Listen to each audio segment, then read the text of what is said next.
pala M5 ini.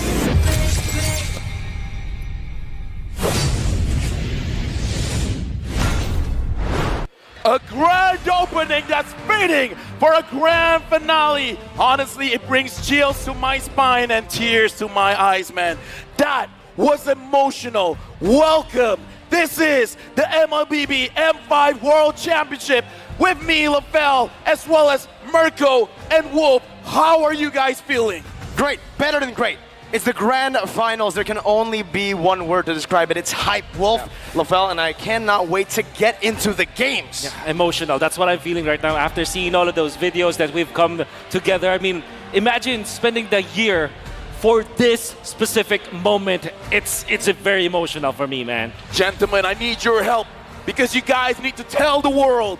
Because all of this, the M5 World Championship is powered by who? Moonton! And it's presented by Kadia! And it's supported by ROG, the official gaming phone. And here's the thing, when you want food, when you want to travel, I like to grab. What is the grab? That's the official super app partner. And we're on amazing gaming chairs. What is it, Wolf? It's Secret Lab, our official chair partner. Thank you to all of our sponsors. M5 wouldn't be possible without your support because look at the crowd, look at the support. And a special shout out as well to our global presenting partner, Kadia. Kadia is a giga project, a city that's being built in Saudi Arabia. It is the future capital of entertainment, sports, and culture.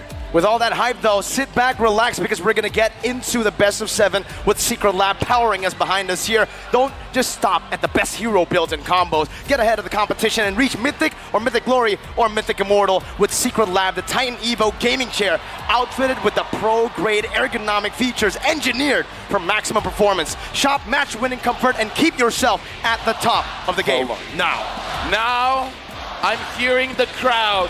I want to see where the loyalty rise. Rizal Memorial Coliseum, let me hear. Are you with Onyx? Now let me hear. Are you with AP Brad? The crowd has spoken. And while they're speaking, the M5 is still ongoing. Unlock Yuzong's M5 exclusive Dragon Shade skin and Prime Cosmic Dragon skin when you buy the M5 pass. Accomplish all activity tasks to reach level 75 for free. A ton of M5 exclusive rewards are also waiting for you. Get yours or give it to a friend right now. And I gotta say, Wolf, okay, I love being in Manila right now. The energy is beyond electrifying. It's crazy because I think that even the teams that aren't Filipinos, even the players that aren't Filipinos, are being cheered upon. And that is what I love about esports. We just want to cheer for the best. And right now, we're the world's best teams in the world of MLBB for a best of 7 grand finals to define who is going to be the world champs now. All I can say is I love my job, Mirko. I love it more. Man. I love it better. It's a full best of 7 and we get to cast it here. I really hope it goes full best of 7, all 7 games, right? Even though Onyx were able to take AP Bren down in the upper brackets, it'll be different here. They've made the right adaptations yesterday against Blacklist International, and now I'm expecting the same thing. You guys can make adaptations as well back at home. How do you do it? Watch on TikTok for TikTok drops. Watch for 3 minutes, and you guys can win 1 TikTok viewer chest. And if you watch for 5 minutes like LaFell, what do you get, LaFell? Here's the thing, for 5 minutes you can get a TikTok Deluxe chest. Damn! But if you watch the entire grand finals, you will be witnessing your new world champion. And I gotta say, there's nothing more than I want to see how this can shape 2024. Imagine seeing the best mechanically skilled players and the best coaching staff in the grand final. Yep, we're looking at the talent prediction here. You guys know, even the production's like, nah, don't let LaFell cook, but Mirko, you're cooking. You're going for AP brand. Are you gonna apologize soon? Well, you're in the Philippines, by the way. I'm in the Philippines. I am, but I gotta do it, man. Yeah. I gotta do it. 4-0. Of course. Here's the thing, right? It's not just for the team that'll win, but it's also a curse to the score. I don't want it to be a 4-0. I want it to be a 4-3. I think whoever wins this, as long as we get a good series, respect given over, hype, everything, we're gonna see the best. We're gonna see something better than great. I gotta ask, Wolf. It's been years we've been seeing Filipino Grand Finals, but this time is the Philippines going up against Indonesia. How are you feeling?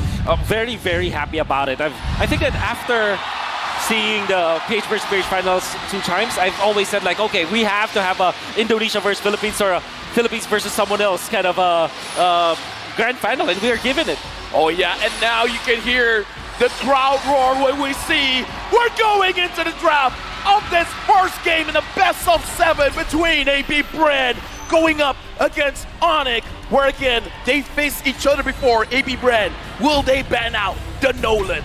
A big problem was that Nolan, and it seems like AP Brand this time they've swapped those sides. They want to pick it up for themselves. They want to bait Onyx to letting it go towards them. And for some reason, the Kaja still is there as the ban for AP Brand.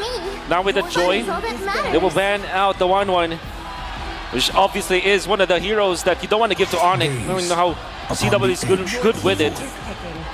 Oh yeah, right now looking at the bans here, AP Brand banning out the Kaja as well as the Joy. Onyx now with the Faramis as well as the Guinevere. We've seen how Onyx, they have the capability of taking a team fight and making sure that just one is needed for them to close out the game. But I gotta talk about mental here, Wolf, because again, AP Brand, after losing, they couldn't reset, they couldn't get back into the game. But today, should they be fired up going up against Onyx, or should they calm themselves down? They really have to be calm right now. That's what they need to do, because you have a 7-game series ahead of you. You don't wanna exhaust your energy just trying to be, be good at the game or trying to fix your mental. You have to really resolve all of your energy so that you will win the 7-game series. By the way, I think Fredrin is going to be the first pick. That's what I heard, what we can see from the crowd. Quickly answered by a Valentina, even when there's a Fredrin, and of course, I believe that was Bruno. And also the Nolan ban, right? Instantly respect here from Onyx. They know how hard it is to go up against a Nolan. They know how hard it is to play against it. They played it yesterday against AP Brand, and it's a Dyra. What? Dyra. It's a Dyra pick. Very early on. For the folks watching at home, don't worry. The pick and bans is still ongoing, and we're witnessing here, looking like, the Dyrov is getting picked up. Looks like they want to answer the Fredrin very early on. Arlet is open. Always on the way. There is Matilda, obviously, that's that we can see right now. Very early Brody here coming out from AP Brand. Looking like they want a lot of damage coming in from the goal lane here. And we can hear the crowd cheering for the Matilda pick. It's a comfort pick, right? Not just the Matilda, but also the Brody for Super Marco. If they want to really just get into the game, snowball it out of control, they need to play for Super Marco. I think, for me personally, it has to be when I'm talking about the highlight players of AP Brand, it's their roamer for sure and their gold laner. So if Super Marco gets facilitated with a great hero that can bully and look for that snowball early with a roamer that's so mobile, they can get these lanes all ahead with a Fredrin in the mid lane to just hold Onyx back. It seems like they're doing exactly what they did to Blacklist yesterday. Tigreal, obviously one of the heroes that is going to be rising in popularity, at least in M5. And Paquito immediately going to be the ban for AP Brand, who is blue side, red side, I mean. Oh, yeah, they're blue side. Wolf. So that was Onyx banning Paquito. I gotta talk about the timings here, because looking at AP Brand, when they do have the Brody, the second turtle, the Brody will rotate to that turtle and join the team fight very early on, getting that 2-item power spike by that point. What is the timing for AP Brand here? What kind of pressure do they want to put on Onyx? You nailed it right in the head. It's the second turtle. And one thing that you'll notice about like Matilda Brody is that the Brody is much faster when it comes to farming because of that guiding wind. You're going to see like a cross-map play, like maximum range guiding winds that they min-max. And for sure that will be the timing. Second turtle going and they're going to be just completely ramaging through instead of Onyx. That's why Onyx went for the Tigreal, because they want to look for a stopper for this kind of aggression coming out from AP Brand. To the folks at home, we got our draft back here. AP Brand picked up the Fredrin Matilda as well as the Brody, while Onyx picked up the Valentina.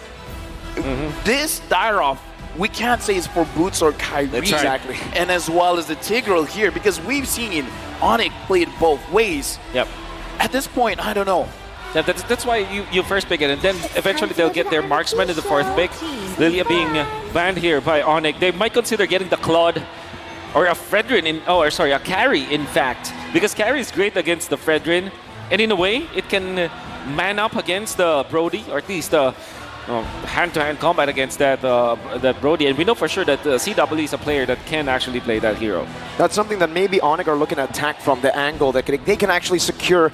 Well, maybe not a gold laner here. Save the gold laner for last. Yep. I do want to bring up the point that for Onyx, I think even in yesterday's series, right, we didn't get to see Onyx on the red side at all. AP Brent decided to take it away from Onyx all 3 games. And the fun fact is, I feel like AP Brent did that intentionally. They know that Onyx have sublime win rates, phenomenal win rates on the red side, Yeb's favorite side, to try to outdraft their opponents. With the Bruno ban here, they've already secured the Brody. They want to really facilitate Super Markel, but Onyx doing the same thing, but to few. They have first pick and second phase. They can deny even more heroes from AP Brent. Right now for Onyx, they banned out the Paquito. This looks like they don't want cross-map plays. They don't want any flanks coming in. What kind of marksman are they thinking to pick up? No, that's why I felt carry should be the pick for them, as well as something like a Clint that we know that CW have played before, maybe not in M5. My buddy. That's Mari. So that's... Should be Claude. Should be Claude, that should I be believe Claude. it is a Claude pick coming in for Onyx. And okay, so Alright, Claude. I got a big question here, right? They pick up the Claude, so they're trying to secure that and then hide that flex pick Dyrok all the way to the end. Exactly.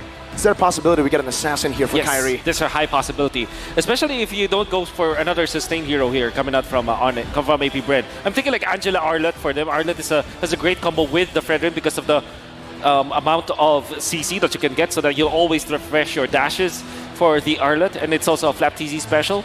And then you supplement that with something like an Angela so that your Brody will be stronger. But they can also go for burst heroes, maybe Kadira, in fact, for a few in this particular matchup, because you want to go for burst now. You don't want to go sustained battle against Onyx. My question is it not too risky, because there's a Fredrin as well as a Brody picking up any assassins, but I know Kyrie is the master assassin, the best assassin player in the world, but is it even possible with this kind of draft from coming from EP Brent? Against Minotaur, probably. Oh, a Thames. That is a Thames. Oh, wow. Looks like EP Brent finished up the draft with a Novaria as well as Thomas. That's right. I think you want to park your Dyroth in the XP lane and maybe get something like a backshot, for example. Is it actually still available? Yeah, backshot is still available, and it's actually pretty good for Onyx. You can go back to that, or maybe a Martis, in fact. Full aggression in the early game could definitely work. More mobility as well. But if you want best of both worlds, the Assassins will be a solid choice to go for. Dyrok flex into the jungle is what they decide to go for. The Terizla in the XP lane for Mr. Boots. Let me just say, looking at the draft coming in from Onyx, very strong when it comes to the team fight. But here's the thing, they can play a 4v5. That Claude can go to the side lanes. So that'll be all about damage for Onyx. But late game damage. I would say though, there is a massive combo between like all the physical damage leaders here coming out from Onyx. They have sustain from the Terizla, so that will be the guy to be in the front lines, and then the Target to follow it up. Then you have the combo, Dyroth plus the Claude, right? For the additional penetration. That will be your damage source for the side of Onyx. Now going into this game, a reminder, this is going to be the start of the best of 7. Both teams, this is going to be a test of their stamina, of their mental. How are they going to survive this onslaught? And moreover, AP Brand, can they overcome what happened yesterday? We'll witness, can they do it in the Land of Dawn? Let's see if they can, man. The Dyroth into the Thamus lane. Thamus perhaps with vengeance, and then it gets real hard to go all in. What the Dyroth loves to do, and what both teams loves to do, is that early game pressure. We're fighting head on, guns blazing into the early game. Lavelle Wolf, sounds like we're in it already. Yep, we are in the game, but for now, we are gonna make sure all things are... Let's try to cast the game while listening to it. I can listen to for them trying to take the purple buff right now. They're taking the purple buff, yep. That's a purple. And the Novaria is helping out. Yep. Helped out. He's now in the mid lane trying to clear the wave. Exactly. And I kind of feel like both EXP laners are freezing-ish the lane. They're looking at each other and just trying to poke each other out. In fact, they freeze it so much, I think there's a pause. Oh, yeah. There might be it. That might be the case right now, right? We're just holding up again. We got some Filipino fans in the building, as expected.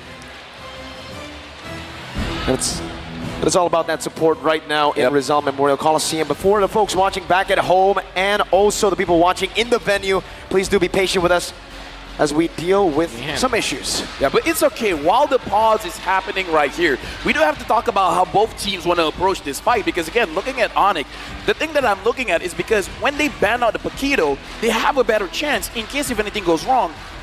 CW can go to the side, and I kind of feel like with CW, specifically CW on the Claude, it's not impossible for him to win a 1v2 situation. Not at all. I think he's one of the best weak side gold laners in the world right now, but he is facing off against Super Marco, who this time has his comfort hero. In all the times that I feel like AP Brent has won an international tournament when they were representing the Philippines for ISF and SEA Games, it was on Super Marco getting a bully pick in the gold lane, and then they snowball from that Brody to rotate him across the map. Exactly what we saw again from AP Brent against Blacklist yesterday. They were able to utilize Super Marco to rotate to neutral objectives. It's a strange angle to attack from, but it is an angle that is optimal for AP Brent. And that's even more applicable for this particular game just because of the Matilda, right? I think that we've seen this so many times. You park the Matilda in the middle of the lanes, mid to bottom, for example, or bottom or top to mid, that you utilize the guiding wind, maximum range, and because of the Wilderness Blessing and available for the Matilda, you really cover up so much ground, and the guiding wind, it looks like a massive teleport spell afterwards. So you're definitely going to see that kind of playstyle coming out from AP Brent. Right now, looking at the draft index, looks like in terms of the late game potential, both teams are quite equal. But when it comes to early to mid game potential, it is Pharaonic. So having this Dairoff in the jungle, it is going to be pretty strong going up against the Fredrin. However, looking at a combination here, Wolf, the Fredrin, the Matilda, the Novaria, as well as the Thomas, if the Thomas joins during the turtle fight, I'm not entirely confident that Onyx can really secure things, even though they have the early to mid game potential. I guess because of the fact that they are Onyx, maybe they can secure it. But no, technically speaking, there's a definite approach here for the side of Onyx. The way that they will set up their box, it will be the Terizla first. Tanking all of the damage, Bad of Smith gonna be there, so the levels as well as the EXP is important for Boots. Then you have the Tigreal coming out from Keyboy for the surprise plays. You would not see Kyrie as well as Sans leading the charge because of the two big boys from Onyx that might be their setup for the box. And with that box, that's the big, I feel, issue for both these teams, right? They want to try to set it up, but the other wants to try to make it as chaotic as possible. They want to try to attack from different angles, and I think with AP Brent's comp, that might be what they're looking for here. Yes. Attacking from different angles, using that Matilda to create havoc in these team fights. And Thama should be doing the same thing, right? If he got the Vengeance here, it'll be really, really hard for the Claude or anyone to even deal with it. Let me misuse my power at the moment. Misuse? Yes, because right now, while the players are on stage, I want the players to hear the crowd cheer. If you're with Onyx, chant Onyx. If you're with AP Brand, chant AP Brand. And Mirko, I know you're with Onyx, so let me hear all the Sonics. Onyx! Oh, we're in the game! We're in! Let me hear AP Brand! And with that, let's jump into the game. We're in, all right. Onyx versus AP Bren in the early stage. Really, 1 minute has elapsed. And what does it look like so far? Maybe we can take it slow with the emblems first here, Wolf. Yep. We haven't seen them actually right now. Yep. We're going to be looking at towards that later on. I'm actually surprised that Brave Smite is Kyle Tzi's choice, because I think that in the Philippines, we're the kind of region that likes the Quantum Charge actually on that particular hero. And Flap Tz going in for Impure Rage. One thing that we do know about the Brody is it's a great laner. 1v1 almost wins almost all of the matchups. And right now looking at Kyrie already setting up for the Turtle. Keyboy absorbing quite a lot of damage coming in from Few as well as Ogwen. Not going to be having priority going into the Turtle fight. Kyrie's holding it, resets it. Sans and Boots rotating over. Both teams looking to go and contest for the first turtle of the game. Flap Tz already regaining that prio in the bottom side of the map.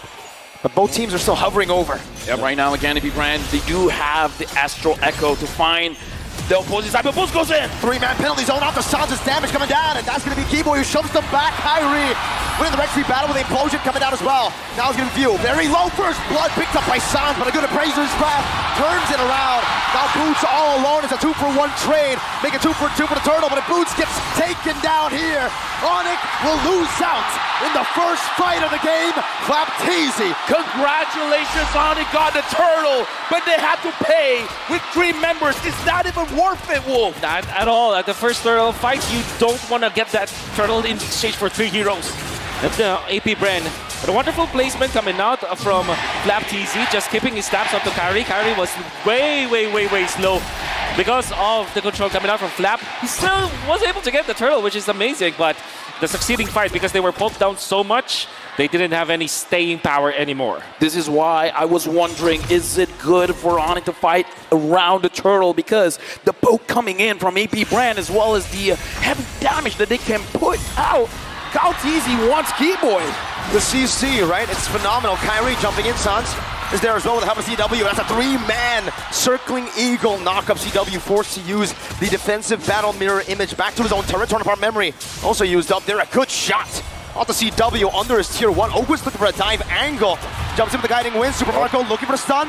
Battle mirror image out. Super Marco gets 1 hit on the turret gold and backs away.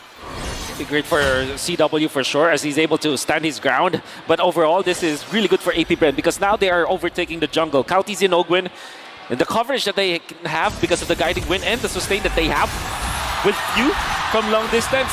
Woo! Even an appraiser's wrath just to keep Keyboy at bay. They know how big the playmaking is. Boom. Dude, the impact is so huge. The entire map lights up. And speaking of the entire map, it looks like what AP Brand is trying to do is try to cover 51% of the map. They're making sure Onyx stays honest. Onyx stays in their path. I love the crowd, man. I really do. They're cheering for the screen going back to normal Onyx. Some good damage on Ogwin. Astral Echo connecting onto all 4. Flapteasy holding onto the Turtle. That's a good Astral Spear onto the back. Boots going to be zoned away for now. Flapteasy jumping in, getting a taunt, knocking Boots up. Flapteasy doing the same thing. Now with the Infernum and the circling eagle. Boots with a flicker backwards. That might just be a kill. DPZ to fall back. Gets a snipe from downtown. That is Keyboy who's forced back, and now the entire Onyx have to pull back. Massive pokes coming out from AP Brennan. The positioning, Ogwin was so instrumental in that, as well as Flapteasy. This surprise pick with this Matilda and this Dams to make it difficult for Onyx to get some territories, get some ground, and View being on point with the spear. The way that I see it, AP Brown wants to tell the Sky Kings, stay down, stay grounded. We're not gonna allow you to fly. But looking at the pacing here, I gotta ask you, Wolf, is this enough? Because Onyx, it looks like they're fine moving in this pace. Oh, definitely. This is what they need to be doing. And the thing is, they're not really like stumbling, or they're not giving anything for Onyx Esports again to kind of move on. And I think this is the way that they're handling the left side of the map with the Brody, the top lane, gives them so much ground to work with and so much control at the early stages of the game. And with a 3,000 gold lead, they're really dictating the pace. They're already rotating up top. They know where the battle mirror image is going to be placed down. CW, no turret there, but he backs up to the battle mirror image. And now Onyx are looking for a counter-attack, but it is going to be fumbled instantly. AP Brent spot them, and they know exactly what they were planning. Right now, I gotta ask Wolf, what is Onyx able to lose out? In terms of trading, they're losing turrets. How many turrets can they afford to lose? Well, they do have good late game. I think they're gonna be happy just keeping all of their outer turrets before the first Lord. That's already a good sign for Onyx. Because right now, I mean, if the first Lord goes in favor of AP Bren and they don't have their turrets anymore, that's gonna be a very bad problem. But I think, just to answer your question, that's the most that they can have. All right, looking like Onyx, they gotta keep that in mind. Onyx gotta keep that in mind, man. If they want to make sure that they are still breathing into the game, they gotta make sure when the Lord happens, the outer turrets are safe. Looking at the mid, very healthy. Looking at the EXP lane, looks like it's generally quite okay as well. Yeah. And now looking at the Turtle, it's in favor of AP Bren with 3 members of Onyx getting spotted out. Boots Walking up now, Baptiste dealing some damage on a Keyboy, poking him down with an Astral Spear, connecting onto the back line as well. Circling Eagle, knocking Kyrie up, zoning them away from the turtle, and Boots is forced to run away. Flapteezy just wreaking havoc as Calteezy picks up the turtle. Once again, 3 turtles to AP Brent, no contest from Onyx. We gotta talk about Flapteezy here. He's really pushing everyone from Onyx away. How's he doing this? No, this is the strength of the Thames with the Impure Rage and the threat of the Vengeance. Then there's always that Ogwen factor where no matter what happens, he's gonna be safe. That's why the two of them just go together and there's nothing that Onyx can do. The early game tempo from the side of AP Brand was dictated by this Thames as well as this Matilda. Well, good news for Onyx fans because EW is still deathless. Sans is able to protect himself with the ult coming in from Matilda. So far, a pretty slow-paced game. It looks like Onyx, again, this is the kind of pacing that they are forced to go into. But Kyrie, now, again, the question to Wolf, can Kyrie farm up enough that he can cause trouble for AP Brand? It's not just about himself. I mean, the answer is yes, but Kyrie still secures it. Kyrie still secures it. The answer is yes, but he really needs to find his teammates. I think, you know, when you look at the Dairoth, you would think that this is a singular hero or an individual kind of hero, but it's not. It's a combo-based hero. You need someone else with physical damage to combo with you so that you're able to just make full advantage of the passive as well as the kit that Dairoth has. So I guess for Kyrie, yeah, surely you can farm up, but you need to utilize your teammates as well. Exactly, right? It's not a solo hero here, especially I feel like the way that Kyrie's building towards, it's more of that utility build. Anti-Cuira's first item, only a Fury Hammer to help him deal some damage and a little bit of penetration. So this pick is really reliant on everyone else dealing damage. He's a utility jungler. Help me understand this, Wolf. Why is Keyboy positioning the way that he is positioning now? Oh, it makes me wonder. He doesn't have any teammates. I think he just wants to make sure that the purple buff will be at least watched. And there's really nothing that they can do right now aside from farming. He's spending his time here so that he's going to be able to land a wonderful implosion once they see the other members. Looks like they're setting up on the board here. Sans flickering out. Astral Echo thrown out as well by Sans in panic. And I feel like for Keyboy, is he trying to learn from his idol? The BBB, the Big Brain below, and now it's the BBK, Big Brain Keyboy, perhaps. Here's the thing, AP Brand, no one sees this. No one knows where Keyboy is, but even if he gets a 5-man implosion, will the damage be enough, Wolf? Maybe they have the Dairoth, so they can. The damage will be there. Oof. But AP Brand's damage as well is quite massive. Look at the poke coming in. Boots is already down to half. Even the Lizard did not spot out Keyboy. Yeah. Another Astral Spear. Boots taken low. Penalty zone. That's a DPZ, but not a defensive penalty zone. That's a desperate penalty zone from Onyx. A 4.8k gold lead, building up to 5k, and it has halted any shot of Onyx to look for an angle to fight. Now it looks like Keyboy abort the plan. This is not going how we want it to go. Keyboy returns, and now Onyx, they got to pre-plan what else are they going to do. Astral Echo finds 2. Fish and mailed. Onyx forced back into their tier 1, and Super Marco, Mr. Reketiano, picks up that tier 1 in the mid lane. The Turret Eater.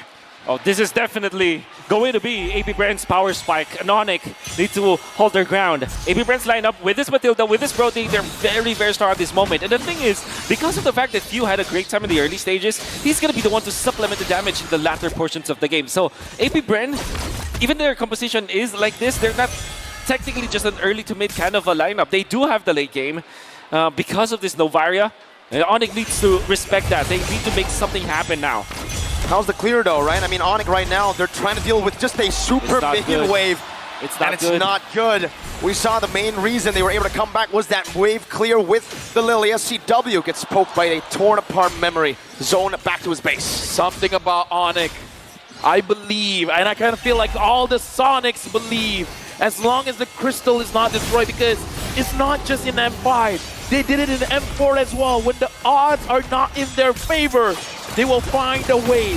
They will be able to do the impossible. Dude, was that against the Valley, dude? Maybe. Talk about memory. Oh, Kyrie forced back Battle Mirror Image defensively as well. Onyx can fend it off the First Lord, but I would say it's quite value. AP Brent got half of the HP for the turret in the bottom lane. That's right. The Twilight Armor picked up by Carry, this is definitely a reaction to what AP Brent is giving them. Going up against the Novaria. And if I'm looking at the heroes, the composition of Onyx, there's really no dive that can get to few. So I think that this is another problem that they have to go through. Even then, the front-to-back composition of AP Brent is also a thing of beauty because you have Flapteezy all very, very farmed now with the Imperial Age as well as the Vengeance, and then you have Kalteezy to man the front lanes as well. You have the Guiding Wind to start. The front-to-back of AP Brent is just perfect. Ogwen is a roamer, let me remind you. Yeah. And he's doing that much damage to CW. I really am curious to see how far behind CW is compared to Super Marco, right? Because Marco's been eating turrets, but it seems like in terms of levels, even damage earlier, CW has got quite enough. So let me just ask, Wu, because you were talking about how Onyx, based on their lineup, it's not going to be easy to catch Few. So if Few is not the target, who should be the target? Is it the front line? Is it Super Marco? I think Onyx will have to settle for the front lines, yes. Because that is the idea of the Dairoth anyways. Of course you can dive, but... Good shot again, Astral Echo. Now revealing a few members. Kyrie going to be engaged on right now. The Circling Eagle, the Taunty, Appraiser's Wrath. You get some strike coming down, but it's not in time right now. It's actually an implosion out of penalty zone, but it's still not enough. Super Marco is free hitting. That's a flicker and a torn upon memory. Good attraction by Sans. A good shot over. Sans dogging away. AP Brent looking for the end angle now. 7-1, 10,000 gold lead building. 2 members down for the Sky Kings. Onyx lost 2, and now everyone from AP Brent, they're marching forward. They're looking at the base. Flapteezy goes in. The Hive in the building erupt. But it's cleared out, but the turret, the base, has been taken away. AP Brent snatch a victory from under Onyx feet. This is the beginning of AP Brent telling Onyx no more. What happened yesterday was a fluke. If you give us an advantage, we're gonna take the win. A beautiful execution coming out from AP Brent, the way that they drafted their early game composition with the Brody as well as the Matilda. With the Frederick, that's the first pick. Who would have thought that we did not look at this hero the entire M5, and now during the grand What was going on, and especially with what the heck happened in the draft, they've learned a lot from the last time they've met, Leo. It's a much better way to go ahead and take control of an early game advantage that they very much had in game 1 in yesterday's upper bracket final, and now it's clear AP Brent has woken up. They have. They've opened up the draft, and more so, they've opened up some interesting picks here. And let me tell you, Leo, have you heard about this man? M2 World Champion. Season 6 and Season 12, Pampia PH champion. Oh my goodness, this man continues to roll harder and harder every single day. From level 1 to 4, he continues to dominate. He decided to pick Thamus this game. Have you heard his name? David Charles, the Filipino Cannon! I can't believe that Thamus debuted here in the knockout stage 2 with a dominant victory like this. He built the Vengeance, you see that? Yes, and honestly, for most Thamus players, that's the way to go. You're looking to be able to withstand the damage and honestly utilize your ult in the same manner to buy that extra bit of time. But you can see, for the side of AP Brent, it was clear that they wanted to play early game, and more importantly so, they had no real answer to the Thamus for at least the first 6 minutes, unless they were sending their gold laner over, but I don't know, CW, he was not leaving that lane anytime soon. Quick flashback to what happened exactly. Either way, they always go for the FDP. FTP. Full damage Paquito. That's right. They want to go for all-out damage for Paquito, which is going to be great versus this Claude. And then eventually the Joy, if they do lock it down. I'm curious, I think AP Brent might just get the few hero on their 4th pick. Yeah. And what else is there? I mean, they might... there are players who actually like the cushion going up against the Joy. Looking at the Lily as well as Kadita Ben is very clever because, like you said, Wolf, a lot of scaling coming in from Onyx. They need a very strong mid laner to actually help them out in the early as well as the mid to make sure that they don't receive a lot of problems going into the game. But what is the safer pick here? Valentina picked up. Yep, very safe. I'm looking and I'm thinking, I don't know, a court maybe even? Because wave clear as well? Yeah, for Onyx. For Onyx, for sure. With the Faramis being banned, it's not available. You go either Eve or Novaria? Even Novaria. Novari is a bit safer though, Yeah, right, compared safer, to the yeah. rest, because you are going to be able to have that range Yeah. advantage against whoever you're up against. Or maybe they go Angela plus perhaps a Cho, a defensive hero. I think Angela Ooh. plus Ruby actually for Onyx. Or Rafaela, Angela. I mean, they double down in the support because I think that for both the Joy as well as this squad, you have so much scaling. So you're so dependent on scaling and getting items that you need some supporting from your roamer. Your Gord. The Gord. Gord picked up as well as Yeah, the Ruby Ruby. here. Okay, the two analysts got it right. Yeah.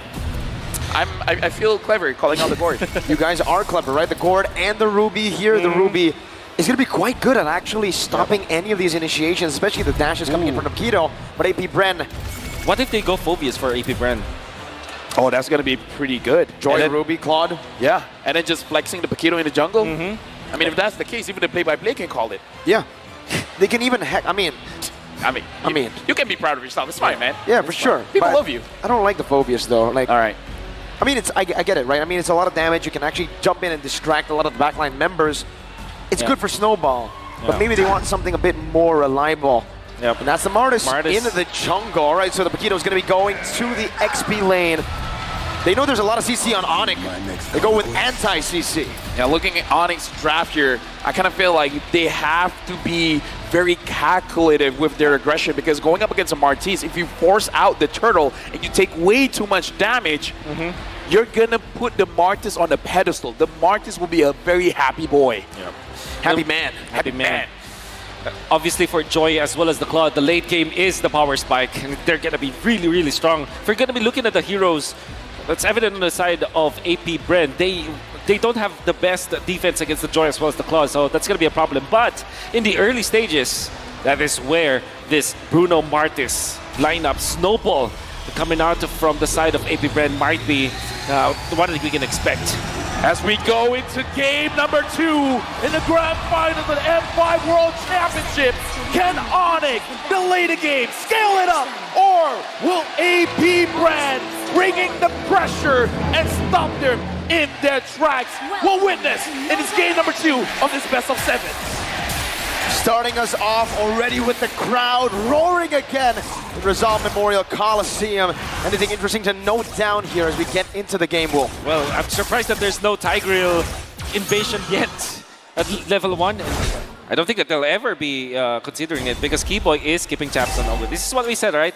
There has to be a hero for Keyboy that kind of mirrors where Ogwen wants to go for. And going in for the Quantum Charge on Ogwen, interesting. He wants to... Yeah, he wants to be part of these skirmishes. And yeah, Kyrie still has the Retribution, so it's going to be safe. He uses it.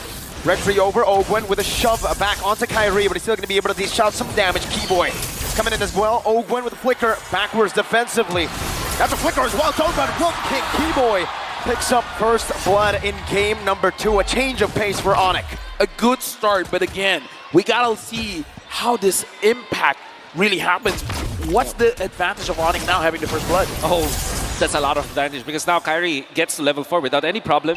They can't contest the turtle because the ultimate coming out from Kyrie will be up soon anyways. And the fact that Keyboy had an extra EXP from that kill, that's gonna be great.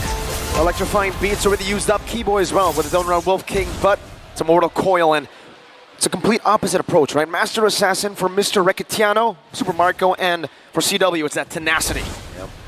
Yeah, we've seen that AP Brand, they really want to win out the lane, but I've been looking at game number 1 as well as game number 2. AP Brand has been putting a lot of pressure inside the jungle of Onyx, but why are they putting in the pressure there? It's mainly because of the Joy. They don't want Kyrie to snowball. Kyle TC, Kyle TC, I mean, despite being pressured, will get to level 5 first, but I don't think that they will have time for this. Good poke coming up from Sans. Great poke and boots as well. Forcing out a Mortal Coil. Calteezy zoned completely away, but Flapteezy doing the same thing to Sans. Forcing a flicker out. Kyrie jumping in, finding the Retribution on a turtle as Keyboy dishes out some damage with boots. Just trying to keep AP Brand, their front line, at bay. And Onyx have secured a neutral objective without giving anything away. Onyx is starting off very, very good, even though Flapteezy was able to zone Sans away. But looking at how Kyrie is playing the game and the engage coming in from Boots, it's very, very impressive. So now, Onyx, even though it's a 300 goal lead, is actually quite impactful here. What do you think, Wolf? Yeah, definitely impactful. We were talking about the laning, the scaling of Kyrie as well as the CW. The fact that they're not getting run over by the Tigreal, by the Paquito, as well as the Martis, that's great. And Sans, for some reason, again, Keyboy. Oh my. He found the I'm offended off camera. Few was caught off guard. And Sans just mystic gushed. Oh, look at the bottom lane here. Super Marco having to go back. Kyle Teasy is there. CW, I don't think he can do anything here. Not much. Not right now. He pops in that go on it as he farms back. But Wolf, being kept at bay, the smartest gets outscaled by quite a bit. Oh, for sure. Not a good sign, but they can still recover. They still have, 5 minutes to go with this? If they find the opening finally with Kyle Teasy, they can just run over, and then Flapteasy eventually controls the map. That is definitely what AP Bren is looking for. Yeah, right now we're looking at 2 minutes to 3 minutes. We see how CW is double farming both the gold lane as well as the mid lane. And we got to talk about this. Gord not receiving the farm. Is it still fine for him, Wolf? Yes, in a way that all he needs to do is to actually equalize the lanes. At this point, Sans, he just needs to prolong the game. That's what he needs to do. It feels very adaptive, right? The way that they are actually giving CW these waves. They know that Sans just picked up a kill, so that he can afford to actually give a wave in the mid lane. That's when CW decided to rotate over. Yeah, this is one of the benefits of having a mid laner that is not farm dependent. But let's look at the items here. Yep, there's the Hunter Strike that Flapteasy has picked up. The FDP, the full damage Paquito, and it's gonna be utilized up top. A lot of damage onto Boots, and Implosion committed as well. Boots now caught in the I'm offended. He pops in a penalty zone, flickers out to safety, but should fall. The Decimate finds the kill, and Kyle Teasy will give AP Bren their first kill on the board for game number 2. But looking at Onyx here, they're really trying to trade things off because they're like, okay, if you get 1 kill, we need to get 2. I kind of feel like that's the idea. And the 2 that they got was the buff, as well as CW getting a little bit of farm coming in from that mid lane turret. He's gaining gold fast. And the thing is, Onyx lost their flicker onto Keyboy. It's going to be a massive battle spell to not have for 2 minutes, knowing full well that the 5 to 7 minutes, that is actually the power spike of AP Bren. Onyx, despite them leading, when it comes to the goal, they should not be that comfortable. And burning Boots as well as Keyboy's flicker, just like that for the trade-off, might not be the best choice. Not the best choice, but I think that's the only choice that they could have made. AP Bren are doing so well at going for neutral objectives, but also screening the map. They know if Onyx want to look for a trade, and they get the more valuable one by calculation. Flicker Implosion, bringing him back. Now the shove in, but a Mystic Gush does a lot of damage to the back as well. Keyboy gonna be knocked out by the Worldly. I'm offended, not connecting to Decima does though. TPZ by Boots. Defensive penalty zone to the back. CW finding a trade in the bottom lane. And he will be able to get just the turret here as Ogwin screens him and pushes him back again. I mean, we saw in the interview, CW can get money, man. He can get the gold. And I kind of feel like Onyx right now, they are fine with giving something up as long as they get something back, as long as it's not a losing trade. Proactiveness coming in from AP Bren, but we got to look at Kyrie as well. He just finished his Stardom 5. It's just 1 item, but once he gets 2, once he gets 3, it's going to be trouble. And speaking of trouble, AP Bren already invaded the purple buff that should be belonging to Kyrie. Then they secured their own. They even got a turret up top. And obviously the power spike that we're talking about for AP Bren, we can now feel it.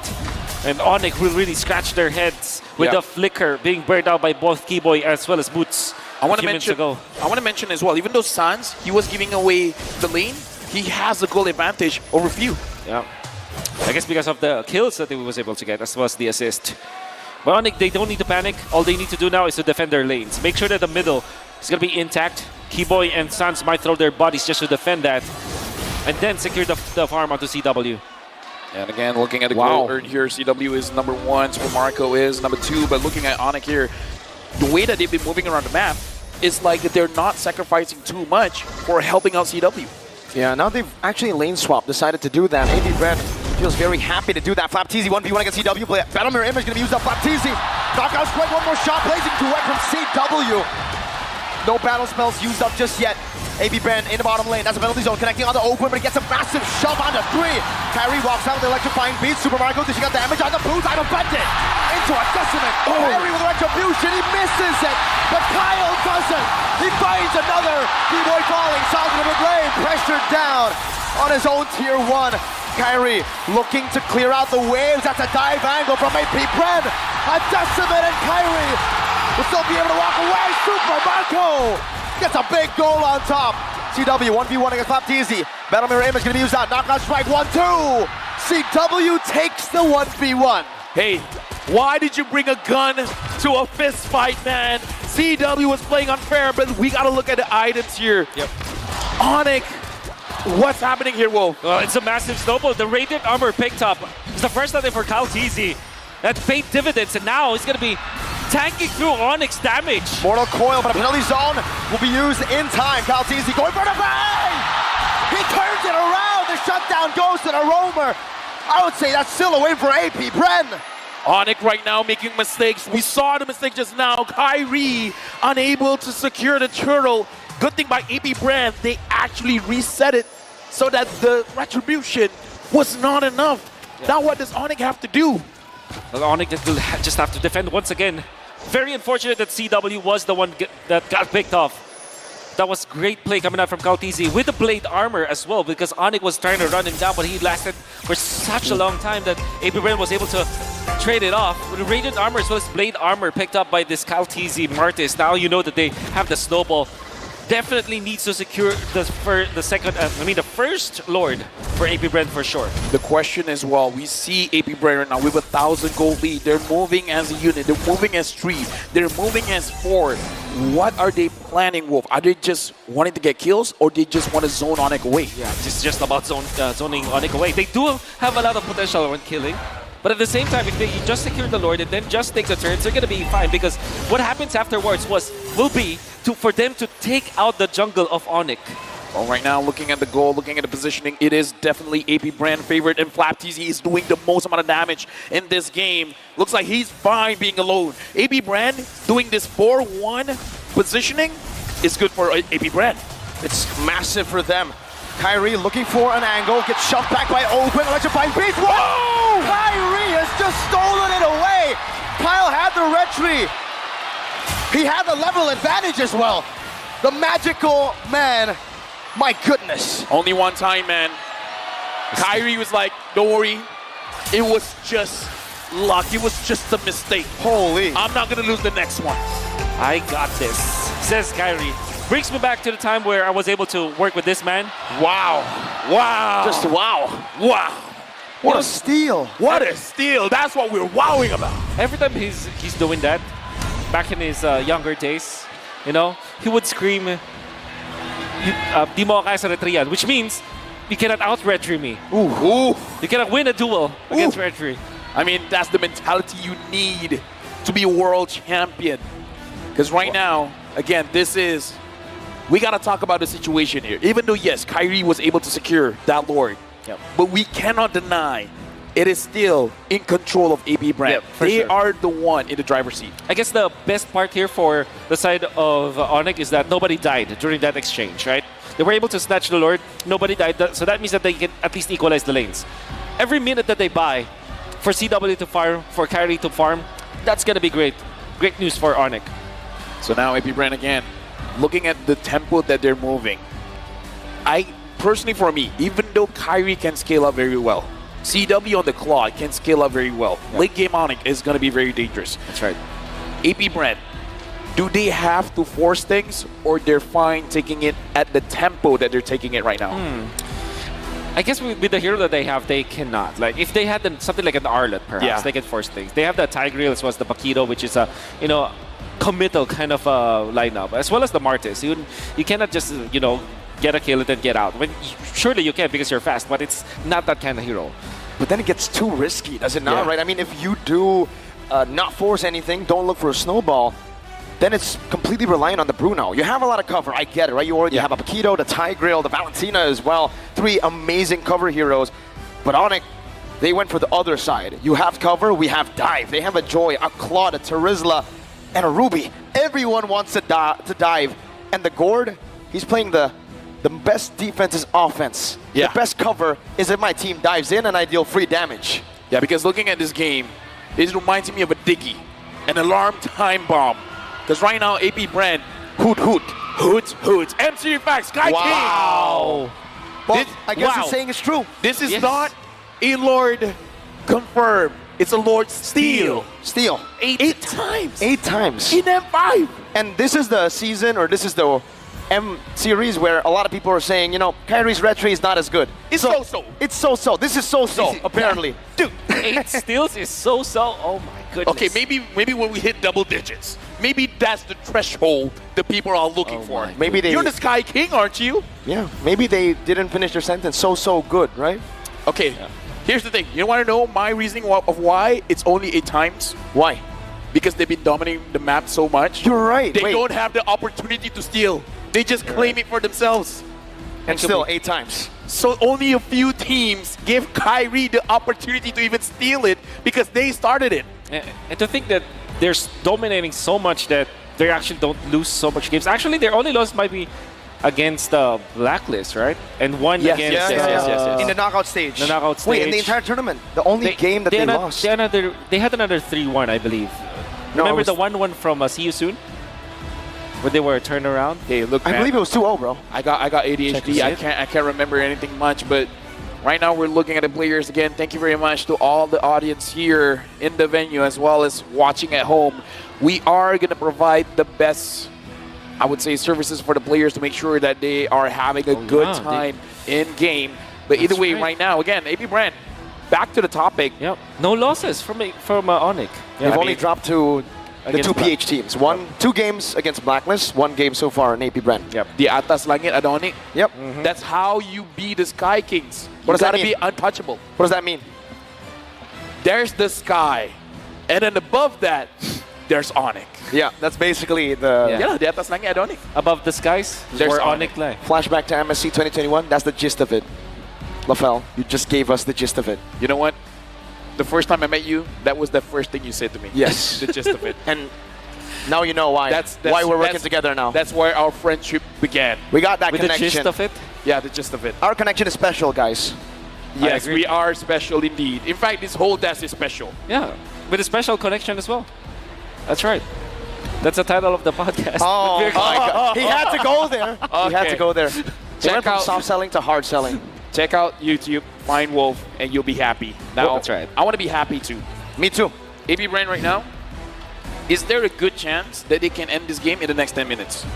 Because in my head, that's the timeline. There is a great chance, especially if they keep their. I think they have they still have their battle spells, so that means that even in this Lord push, you're gonna be able to defend and then try to make Baby take turtles, and they have the Bruno reaching the critical mass.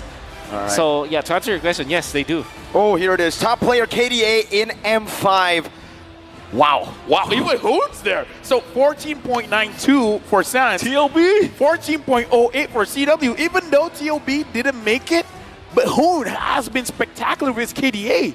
Kyrie's not here, but Hoon is. Hoon is here. Kyrie. So does that is mean he. Hoon is better? He is he. Hey, numbers don't lie. Numbers don't lie. So Sagan is top 5 players in M5. let me just say, Onyx might be looking at Hoon. Onyx may be looking at Hoon. Who knows, man? Hoon is showing up. No. Okay, fine. Maybe not Onyx. Maybe BTR. I don't know. Maybe that's a reach, but Yeah, now the question is, right, like, is it stat padding or is it legit? It's legit, man. Okay. I think if M5 or any M series is a difficult tournament to kind of stat pad, bro. Double digits KDA, man. Yeah. Almost 14.92. Shoutouts to MOBA Zane. He must be loving this asset right now while he's restreaming. Yep. Dude, you know what? Shout outs to Mobizen and shout outs to all the restreamers out there. Maybe you guys don't hear this enough, but we love you. Yeah, you're the real MVP. No, I think we are. Anyway. anyways. Again, looking into this game, Onyx has a chance because talk us through this, Mirko, the scaling of the Joy as well as the Claude. Oh, and with that, we are going into the game, but you can still talk about it. All right, so the scaling, right? I mean, for the Claude, it's going to be amazing towards the later stage of the game. You deal so much DPS. Whoa! Just as I say it, the Mirror Curse is real, man. I say his name and he dies. I'm Flap Teasy gets knocked out. To the family of CW, I'm sorry I mentioned it. We're sorry. We're sorry. We're Yeah. special. And with Flap TZ not even having to commit the flicker. That's going to be a... I don't know what happened, but that's going to be great for AP Brand. They must be feeling great right now. And now, what they can do is to control the long lane once again with Flap TZ, then just continuously siege against AP Brand. Right now, Ogwen is looking for a target. Sans able to stun him up. Looking at the position here, Ogwen is going to figure out where the majority members of Onyx is. Having Kyle TZ as well as Few there, they are in position to follow up whenever necessary. But the more important one is, look at Raptizi. He's hiding.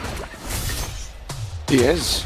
He's doing a good job at it too right now. And Kyle TZ is just going on to the purple buff. Trying to steal it away. A good steal back, or I would say recovery from Onyx there. It was a stun Mystic Projectile into Kyrie's red tree. That's right. Looking at the goal here, even though CW has died twice, Super Marco hasn't died at all. Only a 300 goal difference. That's impressive. The 2 waves, I believe, yeah?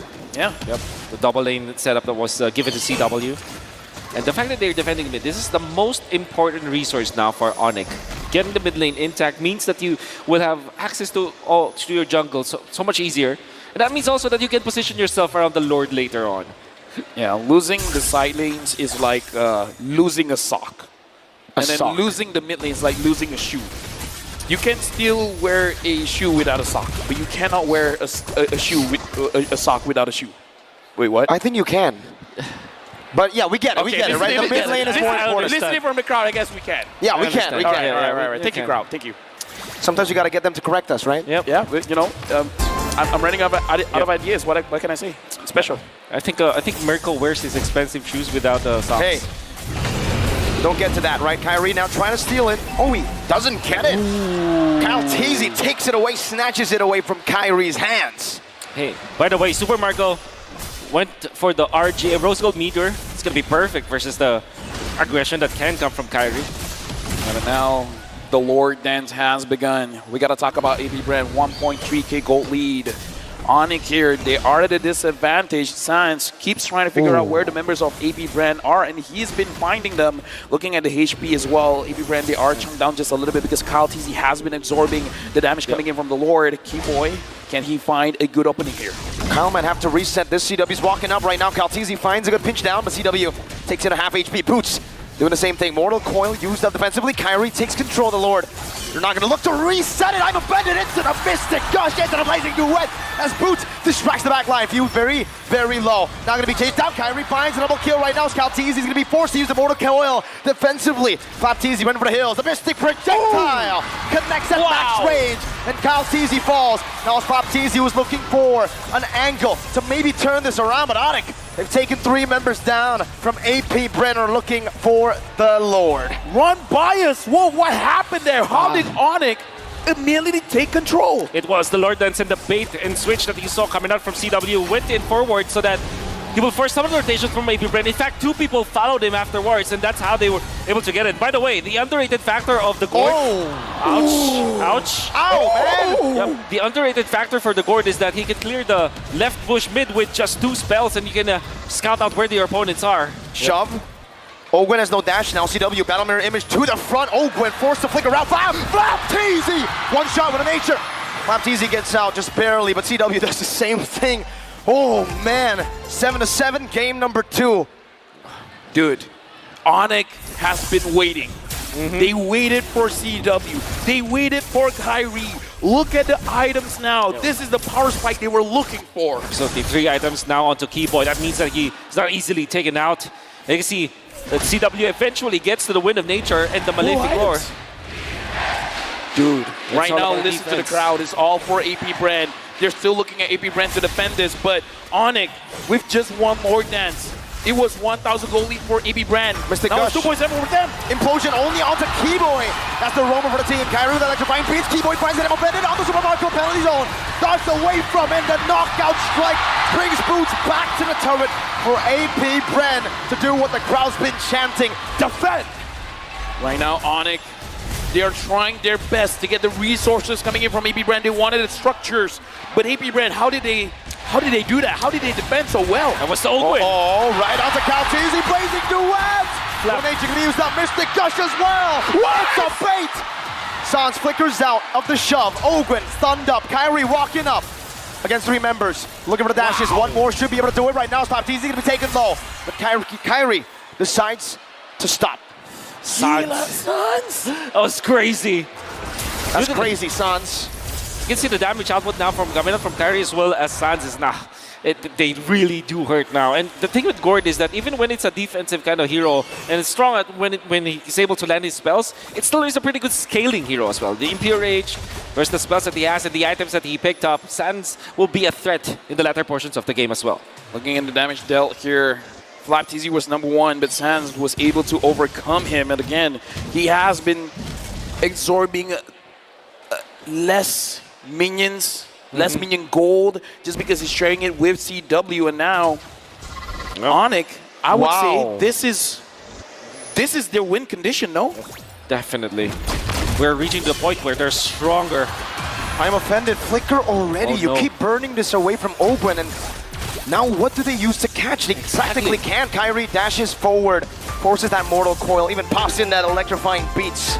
Oh, that's a problem for AP Brand. That Flicker was the sole reason why they were able to defend the bottom lane and get 2 kills afterwards. And now that the Lord is going to be available for both teams, I mean, if you're looking at the FlapTZ making the lane pushed against Onyx, but not having the Flicker Implosion, that's going to hurt.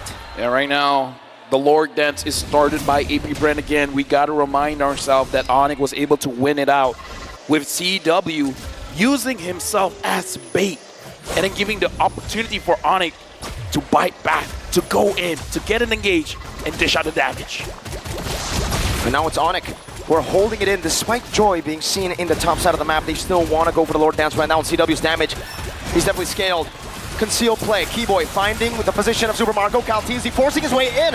Ogwen looking for the back right now, but KalTZ, his immortality is going to be popping down. That's a retribution from Kyrie. Super Marco free hitting in the back. Boo's going to be taken very low, and that's going to be a lot of damage placed down, but Kai jumps to the back with the electrifying beat. Super Marco, one last shot. Should do it, but he's unable to find it. Only an immortality. Burnt down for AP Brent. They're looking for more into the mid lane. A good stun to take FlapTZ lower, but he still has the immortality. Mystic Gush trying to predict the maneuvers from Flap. But for Onyx and AP Brent, who wins it? Definitely Onyx getting that Lord. But good thing for AP Brand is that they only lost their immortality in exchange for the turret in the middle. So they're still trying to get some kind of trade. And AP Brand, unfortunately, with just KalTZ manning the front lines, it's not enough. You see the damage output from Onyx. It's always a threat. Everybody's a threat now from Onyx.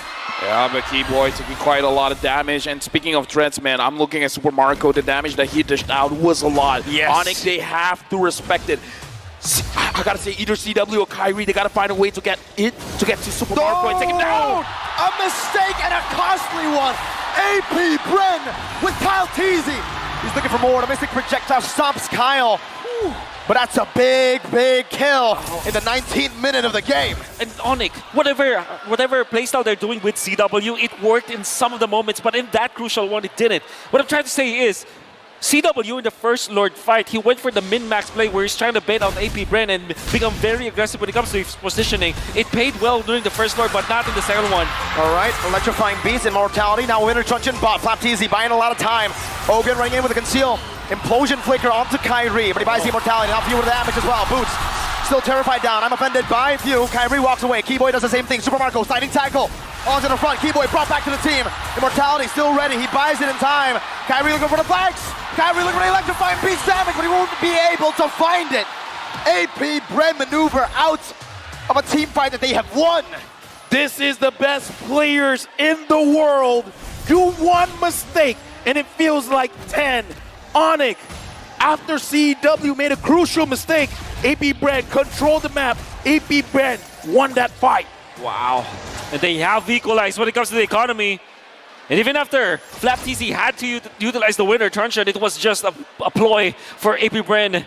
The rest of the members get back. It looked really dicey though. Ogwen might have been like far too early. They see Few not in range, but eventually KalTZ was there.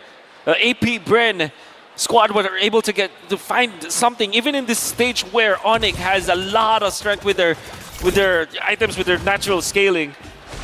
Yeah, looking at how AP Brand has been positioning as well, you need eyes in the back of your head, man, because the flank coming in from KalTZ and FlapTZ as well, it's like whenever you're focusing, something else is going on. That's a lot of damage, but Flap should be able to sustain back up. He pops the regen, and he goes onto the waves. Does he have a bloodlust? Probably. He doesn't. Yeah, I don't think so, no. I don't think so. I think it's all from the Festival of Blood. And the RGM. Yeah. RGM, for sure.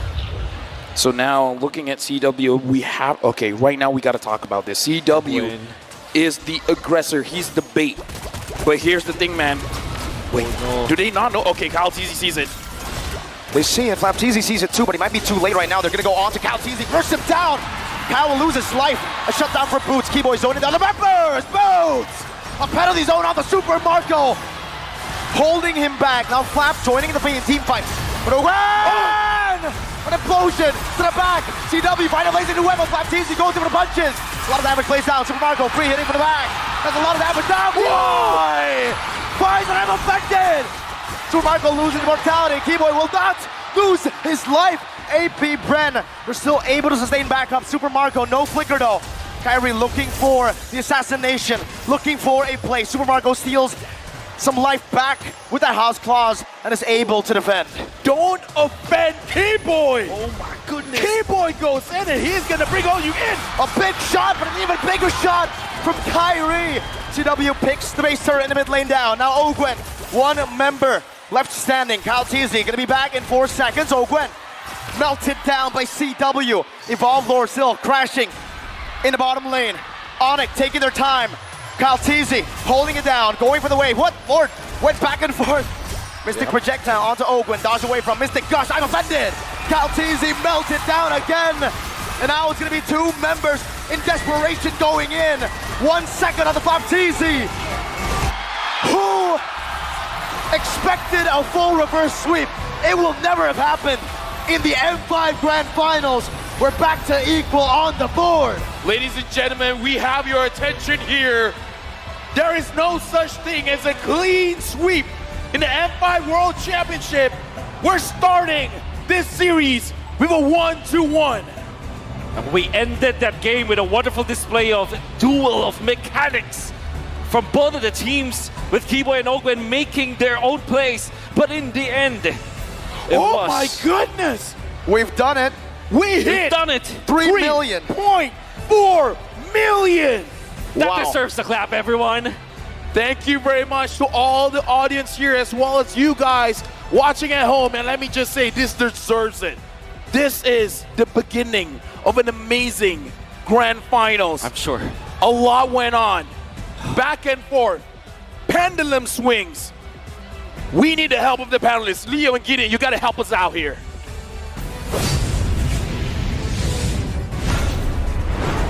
We'll do more than help you out. We'll actually break down this game.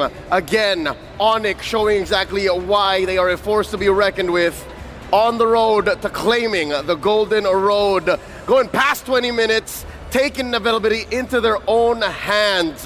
What a game. Truly a beautiful game here from both of these teams. We saw some really good moments, but more importantly, the adaptations in the draft as well has been spot on. We're really seeing these teams target each other in the most painful areas, finding those pressure points to make the difference, to find those advantages in the game. In addition to the draft, again, forcing AP Brent to respond a certain way, play a certain way. Come execution, Onyx is second to none. The way that Keyboy and Sans would set up an almost just 2-man kill squad. Make Onyx really comfortable. Whoa, what was that? Wait, Let me just see here. I'm not seeing a ban. So seems like there's no ban. No ban for AP Bren? Is that a mistake? It has to be, right? It has to be. We're talking about Nolan, not no ban. Whoa. I mean, I don't know how we're... Okay, they're solving it. They're solving it for sure. yeah, for now, again, we're just looking into the situation. And when I say looking into the situation, we're turning around and we're looking at the players. I don't know. I don't see a lot of reaction coming in. No. Right? No. Okay, but okay, we can see here that they are discussing. So yeah, I feel like Onyx, they're just waiting to see what is going to be the result. If not, we're just going to continue the pick and bans like normal. Okay. As long as getting picked up, there is a bit of dive if this draft goes through. Yeah. How do you recover now if you're AP Bren? I mean, obviously we were talking about Minotaur, but could be mind games. Could be, right? AP Bren still has the Valentina, but maybe they consider Angela now, the heroes that they have. And then, how about Diggy actually for AP Bren? Diggy and Lapula, or Diggy and perhaps Valen. You know? That's a good choice. Diggy, Valentina, you steal one of the ultimates and then the other one is used to just force the team. Spicy. Okay. Very spicy. I'm not against it. I'm really not against it, especially going up against Onyx here, where you want to contest the neutral objectives. Having a lot of damage before the fight starts is going to help out, especially because they banned out the Novaria, probably because of that reason. Gord. Oh. And the Lapu. Hey, the panelists talked about it. Hey, listen, right? Okay. So we got word that, okay, we're going through with this, but we got to talk about this Gord, because even the panelists has talked about this is the new age of an Eve, new age of a Farsa. So it's all about zone control. Gord is great versus Faramis overall. But against Yuzong. But against Yuzong, no, against Akai. Yuzong round? Oh man, that's a weird pick. But of course, AP Brand, they might be able to make it work. Which means Onyx can just go for something like Ruby to defend themselves, right? Someone who can tank the damage of the Gord, the front lines. They still have the Minotaur as well. They have so many heroes for Kiba. Even a choke could work in this particular scenario. Definitely, against a Brody, right? I mean, that's usually the green light to go for a big pick. And hey, you called it, Mr. Wolf. The Cho comes in. But yeah, to confirm to everybody who's still wondering, no ban, that is indeed what you see. No ban coming in from AP Bren. Mind games. Mind games. AP Brand wants to give a statement. Yep. Against Onyx, we just need 4. And here's the thing. But if they lose, right? But is it not impressive if they win, though? It would be. If they win, though. If they win, it would be impressive, amazing. But then I gotta ask, if they lose with 4 bans, that mistake could be like a bit costly. Oh, obviously. I mean, you're gonna be scratching your head so much, and you're gonna be filled with regret afterwards. Well, this just tells us that AP Brand just needs to win. Yeah. Well, we're jumping into this game. Hit scratcher or not, we gotta see.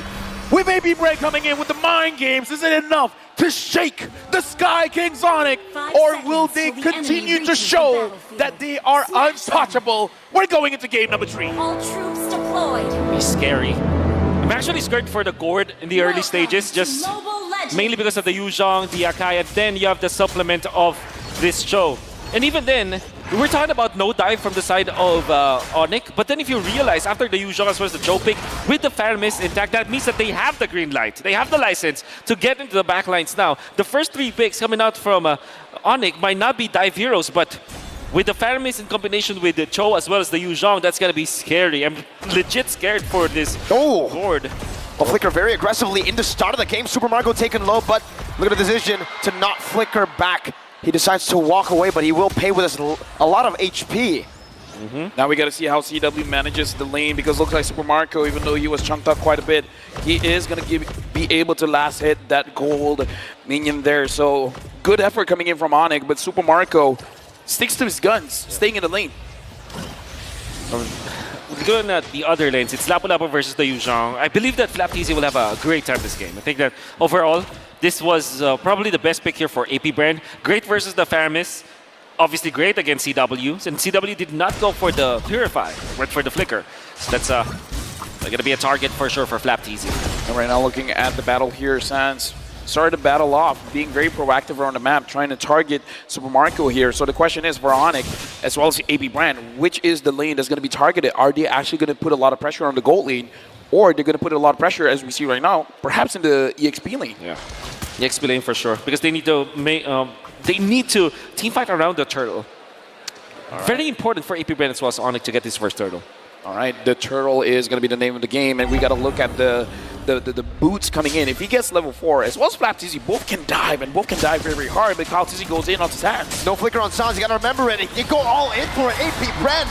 They find first blood by catching Sans off guard. Meanwhile, Kyrie holding onto the turtle. CalTZ still has that red tree. Keyboard's looking for the flag. Few gonna be spotted out. Heavy spin still ready for Kyrie. Dumps in. Oh! What? It's FlapTZ who gets the steal on the turtle. Now, furious dive defensively by Boots. Ogwen following through. CalTZ doing the same thing. Keyboy. Jikundo in the front. Boots gonna be chunked down by Ogwen. Boots running away still. Ogwen still chasing. A big vengeance. The final slash. Resetting. Raven Spider by Flap. No flicker committed, no flicker to be used. Onyx still hovering over the orange buff right now. FlapTZ looks for the steal.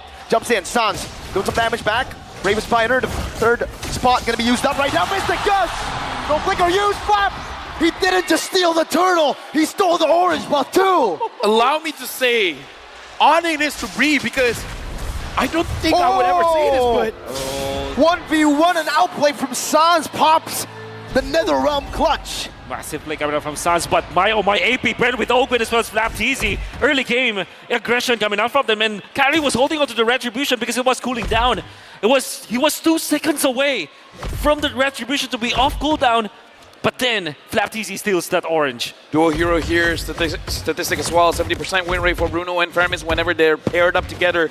I was about to say, I kind of feel like Boots made a mistake because he was going down and he was going to, but before that, CW gets engaged on. Good stun over, flicker, backwards from CW. Keyboy with way to Dragon defensively now as that's the missing projectile, not connecting. Keyboy has got some stacks onto him, but Super Marco won't decide to pop that torn apart memory. Kaltizi will decide to invade the enemy jungle 2 levels ahead. Who gets it? Was that Kyle? Dude, at this point, even though Kyrie was able to scare it, but again, the difference there, 2 levels, that's a big impact, Wolf. Absolutely. And this is going to be a big problem for Onyx, especially because they're facing up against Brody Lapu Lapu. We're talking about the problems for Few, but now you can disregard that totally because AP Brent, they've created 4 problems for Onyx to solve. And Few is not a priority at all for Onyx. At this point, AP Brent, they can pick up the tempo because for Lapu Lapu, level 4 is all you need. And now with all the advantages coming in from Super Marco, I feel like he's just moments away from his second item, and then once he gets the second item, he's moving with the team. Okay, but Flapteasy on the other side gets picked off. Super Marco tried to go for Boots there, but Kyle will be able to trade it back for a neutral objective. He knows the info. Kyrie has used his retry, and he goes straight for the purple buff. Keyboy, Jikundo not connecting. Ogwen connecting on his first skill. Now Onyx will lose out on the purple buff. Kaltizi steals it away, invades Onyx jungle. Right now, I think it's a little bit rough for Kyrie, but I think it's fine for him, especially as an Akai. But right now, the space given to CW having 1 kill, but I kind of feel like they're still targeting him here. The turret eater, Super Marco Keyboy finds a Jikundo away the dragon, but it's only onto the offside. Super Marco flickers back to safety, and now Kyle's locking Keyboy down. NetherRealm HP dealt with by the Appraiser's Wrath. The taunt connects, and Keyboy will lose his life. But whoa, Ogwen takes it away. Vengeance. At this point, again, AP Brent gets beat up. Flap was caught. He still wants to fight. And he does fight. Getting onto the back, CW forced a slight tackle defensively. AP Brent bought enough time for the rest of the members to come through in the mid lane. And even with that play, that's going to be net positive for AP Brent, forcing out the heavy spin. And Sans cannot do anything at this point but to wait for their moments. Kaltizi with the blade armor pickup. This is going to be massive. 3.4k compared to Kyrie, who's only secured 2,500 gold. And even the XP is going to be bad. This is going to be a snowball. The AP Brent, especially their jungle, this is what they need and this is what they get. Oh man! A flanking maneuver on the CW, a bravest fighter from Flapteasy. No, it's Onyx. Ogwen going to be kicked back to the turret range right now with the help of the Shadow Stampede. Bringing them back all the way through. That Mystic Gush from Phil melts them down. Keyboy falls, but Boots gets a double onto Flapteasy now. Sans looking for another opening in this skirmish. Super Marco with an aggressive dash forward. Kyrie looking to go for this orange buff right now, and Appraiser's Wrath secures the orange buff away from Kyrie. 2 levels ahead, and they're looking to go for the purple buff next. Dude, right now, I'm worried Super Marco just got that Malefic Roar. This is what all he wants. This is what all he needs. At this point, AP Brent can say, you know what, I'm not looking at minions, man. I'm looking at heroes. Use the retry, though. Kaltizi, because he knows there's no way Onyx can contest. He knows it. That's because Carrie's half HP. No matter what happens, they will be able to win the turtle fight. And even in Onyx wins the retreat battle afterwards, it's not going to matter. They're going to be taken out. AP Brent's snowball is just online. Dude, look at that cheer, man. Kaltizi secures the turtle. At this point, AP Brent, huge power spike. Absolutely huge. Because not just Super Marco securing that Malefic Roar, but Few as well getting that Ice Queen 1. And now Keyboy has to get away. For Onyx, what are they waiting for? Wolf, what is going to be the power spike for Onyx that gives them the green light to fight back? Maybe when they have level 15 on Kyrie, maybe if they have level 15 on CW, that should be the only option. And when will that happen ever? 16 minutes, 18 minutes? They have to buy the time. They have 9 minutes to buy everyone. Onyx definitely not in good shape to fight now. Yeah, looking at the items as well, a 1-item lead for the mid laner for AB Brand. Yeah, it's a 1,000 gold lead between the mid laners. That's something we don't get to see a lot from, but few on this board so far, absolutely lethal. Ogwen trying to chunk Keyboy down. Meanwhile, the rest of the team trying to look for a dive. And right now, Onyx, they're in turtle position. This is Onyx being defensive. This is Onyx understanding the game. They can't take unnecessary damage. They can't take unnecessary risk. So try to feed as much gold as you can. But looking at how AP Brand is playing, Kyrie is going to be a little bit starved. So he's going to get that level 15 much, much later. 3 levels down. Keyboy now going to be engaged on his signature Cho. Final slash canceled away as Shunfu. Getting out, but not from the taunt and the Mystic Gush. Even the Netherrealm comes in late. Super Marco, turn of our memory. Boots gets out in time. Ogwen diving in. Petrify, locking him down. Suns pulls Kyle. Ogwen flickers out of the Stampede. Up top, a turret traded in. CW finds it, but Flapteezy might be looking. No, he falls back. The good thing about that is AP Brand were able to force out some of the battle spells, the Petrify coming up from Boots as well as Sans' Flicker. They did have to spend some of their flickers, but the fact that they have forced Onyx to remove all of their resources means that they can take the Lord fight so easily. 12-9. That's the difference between Kaltizi and Kyrie. Right now, looking at the formation here, Lord Dance initiated by AP Brand, doing quite a lot of damage to Lord. Onyx, they're spread out. AP Brand, they're clumped up together. Ogwen sees Boots. Conceal. Conceal coming down. The Rectory will be won by Kyle. Teasy. And now they're looking to collapse. They're looking to punish any maneuver. Kyle Teasy locking Keyboy down. Kyrie walking on the other side of the map, and Onyx will be able to disengage. The Lord given over to AP Brett. Suns now having the Lightning Truncheon is going to help him out when he wants to defend the base, but is it enough, Wolf? Yeah, it's not going to be enough for now, for sure. I think that the best scenario now for Onyx is if they don't lose any of their inhibitors. It's going to be a tall order. One stab. Kyle takes it. Dude, damage dealt? Is this for real? It is for real. Ogwen doing the most. Ogwen doing the most, few second place.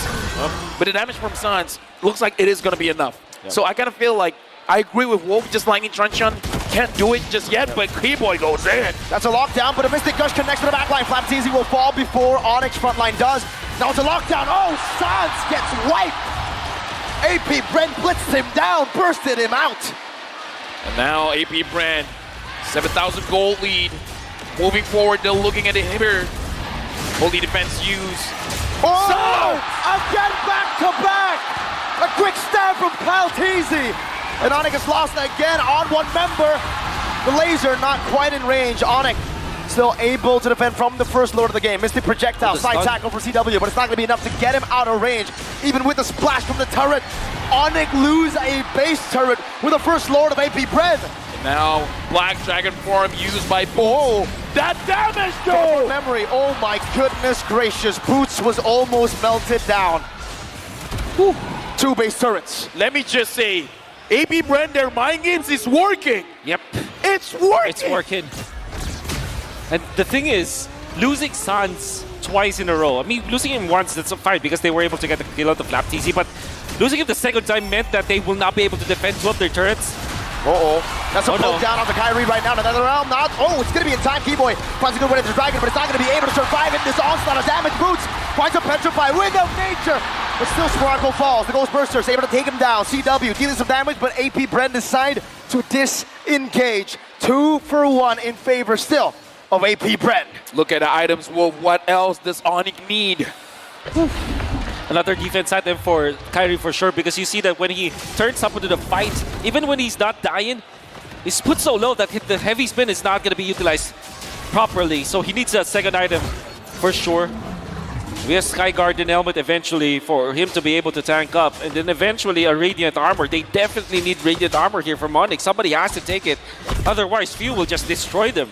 CW looking like he wants a Demon Hunter Sword as well to be able to deal enough damage, because Kyle Teasy has been soaking up so much damage coming in from CW.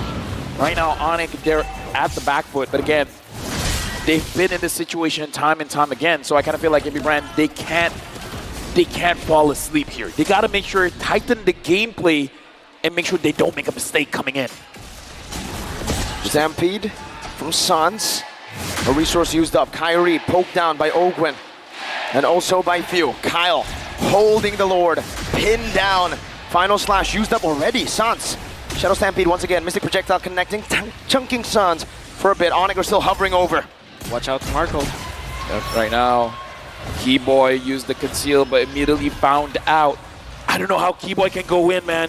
He has to make some kind of miracle play. Sans, even he can't find any angles. He has the flicker. Onyx looks like they have to disengage. They have to. There's no way they can contest an AP Bren. Capitalized. A free Lord in the 13th minute. Right now, Onyx, they have to defend. At this point, too much damage, man, being dealt out by this Gord. They got the Yuzong, but the Yuzong can't even go in. He flies, and immediately AP Bread strikes and force him down to the ground. Boots can't do much here. Radiant Armor picked up by Carry. Keyboy has his flicker back. Sans is the most important hero for now, for Onyx. And he might be final slash. That's gonna be a problem for the side of Onyx. Ogren looking for the angle right now. Mystic Gush on the Kyrie. Heavy spin with another realm right now. The Lord's going to be dealt with right now. Keyboy jumps into the back, not able to find an angle. Stunned up, Chain CC. Keyboy taken out. Sans with flicker. Shadow Stampede. Abrasive Splat connecting LCW. But he's still going to be able to dish out some damage. Flap Teasy with the Brave Spider. Onto the back with the flicker as well. Boots finds a better fire on the Kyle Teasy. Final slash, bringing it back, but he finds the kill. He dies instead. CW going for the waves right now. One more than the wave coming down. Sans taken out by Super Marco. It's CW versus the world. A slight tackle back, but what is the member supposed to do? Will AP Bren just lock on to the turrets? AP Bren strikes back. Even though Onyx won the previous game, but they're like, we're in this. The score now, ladies and gentlemen, 2-1 for AP Bren. And who needs the 5th ban, right? Especially when you drafted this Lapu-Lapu together with the Gord. And we kind of criticized at the first try with the Gord, but the Lapu-Lapu made so much sense. In combination with this art at the tempo that AP Bren played in, Onyx just can't breathe. I gotta say, man, this mind games is crucial for this best of 7. With that being said, here's the thing.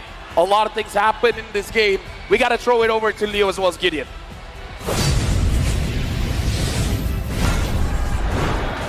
Darn right, LaFell. A lot of things that need to be broken down here at the panelist area. So far, so good, but the real question that I think it's on everybody's mind. Coach Ducky, Coach Ren, was that a mistake or was it all part of a big grand plan? Given how amazing AP Bren controlled the early, late to mid, I can't even say if the mid or the late happened where it did because of how well they forced the advantage. They bulldozed through Onyx, choked out all of their resources, and made it seem like they got all the heroes they wanted anyways and put Onyx where they needed to be to go 2-1 already, this deep into the series. Like, truly, it's interesting to see. Did it come to a point where everything fell according to plan, so much so that they didn't even need that final ban at the end of the day?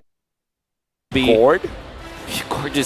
Gord is great, by the way, but it's kind of, boring. I mean, listen, you doubted the Gord earlier, man. Yeah. Like, I mean, no, I'm saying it's good, actually, but it's kind of boring, I don't want to see Sans in that kind of hero. I And they hunt. don't valid. wait, let me just Go recap. back to the Valentina. Gideon hates the Uranus, you hate the Fredrin EXP, and you hate the Gord. No, I don't. It's just that I want to see Sans in a different... Wait! Man's got stacks! Okay. Man's just got the M5 Yuzong figurine. Now that's a W. Wait. That's a Who's double. this? That's a flex. Look at the face. Look at the face. Look Who at the is he? face. We gotta Who's this see. man? Okay. Okay. Dude, you're a Man. W man. W man. W. Should we give the one on the... No. Okay, We don't- no. Ooh, Hayabusa. there it is. Okay. Okay. Okay. Okay. Fredrin EXP, Hayabusa, the jungle. Mirko, talk Man, us through and- Kyrie. AP Bren, if you don't go Hilda, you can actually go Hilda here. You're right.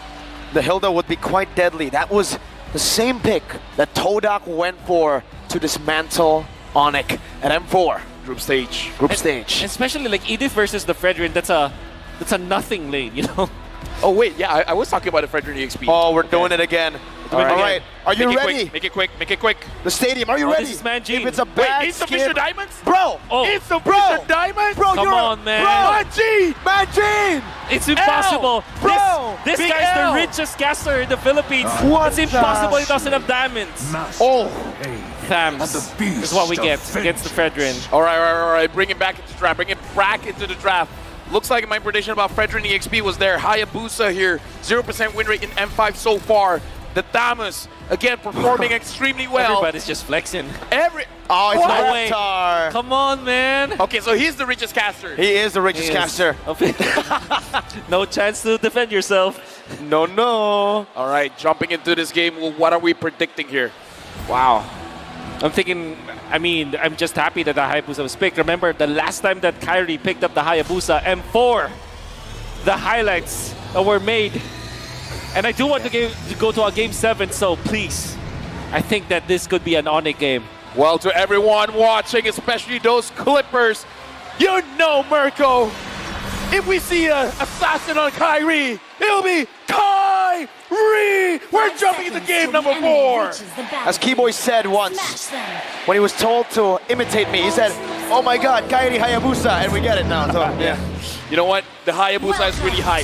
But talk us through here because, again, 0% win rate on M5. I cannot emphasize that enough. Yeah. I think it was used maybe twice. Yeah. And, but then again, this is Kyrie Hayabusa. So it's going to be very different. The thing is, they went for the Edith, which is a hero that doesn't really necessarily lock down the Hayabusa, but they do have the Akai, so I think that's good. And also AP Bren, we cannot forget the fact that they still have 1-1 Angela, a very strong combo. So I think that AP Bren will have the more comfortable draft heading into game number 4. My only question here, going with the high, is it like a desperation coming in from Onyx? Because if AP Brand wins the next one, it is going to be match point. But with that, let's look at the emblem set here. Yeah, going to be a Impure Rage, in fact, for Kyrie instead of the lethal Ignition, right? For your RG, typical RG. But yeah, you can see the Thrill as well as the Season Hunter. And then, of course, that Impure Rage from Kyrie. We're going to see if he's really good at it so far, flexing his quad shadow moves. Yep, and now looking at the item builds here. Ooh, that's Flicker. Looks like AP Brand right now as well as Onyx. I'm looking at the timings here because this is Ogwen using the Edip as a roam. We saw earlier in game number 1 how Platzi was so impactful, and Super Marco survives against Kyrie as well as CW. Now, back to the question here, the timing from AP Brand. Yep. What time should they strike? Every time they have the heavy spin up. Fortunately, they have Thams, Edith, as well as this Akai. So I think that they don't really have the timing. But every time that the turtle fight is there and they have the heavy spin, they can absolutely fight against Onyx. Basically, with the assassin pick though, they have to give everything away neutral objective-wise, right? Platzi doing a good job right now, zoning Kyrie away. The quad shadow going to be used up as well for Kyrie. Getting full stacks. Hard guard ready. San steals away the primal wrap, but the vengeance keeps them at bay. All for the turtle to be taken for free by Kyle Teasy.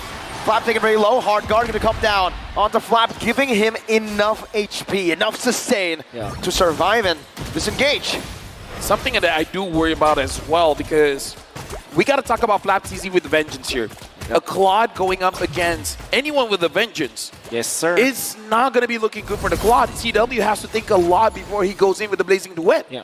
It's like AP Bren got the Terizla, but a much faster damage build kind of Terizla. I'm not saying that Thamos is better than Terizla, because Terizla still is better overall. But the thing is, that's what they get. It has good lane prio, because if you're going to be looking at Terizla, it's quite slow when it comes to walking from lane to lane. Because of the passive as well as the first skill of Flap TZ, he's able to traverse the map from bottom to mid lane faster than a Terizla would. That's how they can keep up the pace against Onyx. So that's the general idea why Flap TZ went in for the Thams against Onyx. So AP Brand, even though they got the turtle in terms of the gold difference, not really, because the only one that has a gold advantage on AP Brand is Few, where he has 100. Like, isn't that negligible at this point? AP Brand, they're trying to slow down Kyrie, but I saw his farm just now. It looks pretty all right. Yeah, and he just stole that. Well, he just recovered his own creep in the jungle with a Retribution, and then straight into the bottom side. So he's actually leading despite not having the turtle. Yeah, it's going to be the trend now for Onyx. Try to find ways to get something out of the map and do not contest for the turtle fights. Maybe if they find a good opening on keyboard, maybe they could try to contest. But I think that overall, AP Brand, this is their jungle. This is their river in a way. They will take care of the neutral objectives easily.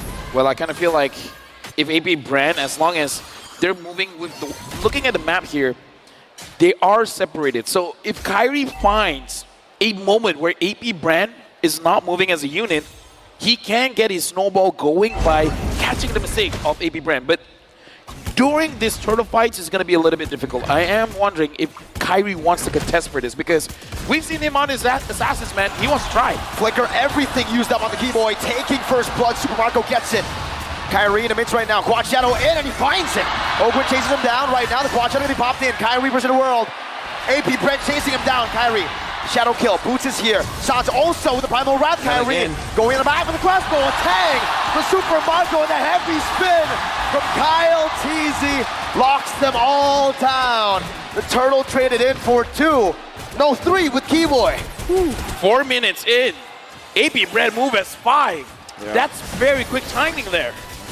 Just so happens in top lane, there was the turtle, and obviously the Goldaners were there. See, for Onyx, my main reservation for the Hayabusa is that if you get the neutral objectives, you can easily be taken out. We gotta look at Kyrie. Does he have the purple buff? No, he doesn't. He doesn't. Okay. Stolen away. AP Brand has started this. He's just 100 gold behind. That's actually very surprising. Where is he getting the farm? Well, he got the farm and he also stole the turtle earlier, so That's technically not that far, but now without the purple buff, right? Yep. That's where the problem starts. We got to talk about the Grojan Scythe as well on this Thomas. So whenever he tries to create space, even though he doesn't have defensive items, he can take care of himself. Yep, for sure. And it's a great rundown on the Fredrin, for example. You can slow him down so easily. Even the Kaja might not escape your sights. And that is going to be good for AP Brand. Oh, some good damage. Onward and Earth Shadow. The Appraiser's Wrath deals nothing. Not even helping Boots sustain. And AP Brent find another kill on Super Marco. Looking for Siege in the mid lane, tier 1. Another Shatter down. Kyrie with the Quad Shadow and the Retry to keep this turret defended. They will eventually defend. Another problem here that this Hayabusa might face is the sustain that you can get out of the AP Brand. Angela just going to be a big problem there on. That's why later on, they definitely need both Kyrie and CW to deal the damage, because it's going to be CW to kind of mess with the shields as well as the sustain, and it's Kyrie for the sweeps. Now the turtle has been started by AP Brand. CW Sans as well as Keyboy is there. Ogwen finds Boots. Heavy spin used up already. Primal Wrath going to be going as well. Now, and you hear the crowd's reaction. Right before a big team fight. But ladies and gentlemen, please do be patient with us. We will try to solve this technical issue as fast as possible. So now we got to talk about the possibility, because I'm looking at the draft coming in from Onyx. They could play with the map. They got the Hayabusa. They got the Claude. And we saw at 4 minutes, AP Brand was very much willing to group up together. Yeah. So is there a possibility of Onyx just splitting the map? Yes, that's what they need. But at the same time, you're facing up against Thams with actually his emblem. I'm looking at the emblem. No speed up, but that's okay. But the Thams is naturally very speedy when it comes to like going from one lane to another. So the split push might not be that fast for the side of Onyx. It's possible, but it's manageable because of the Thams. Who gets the turtle?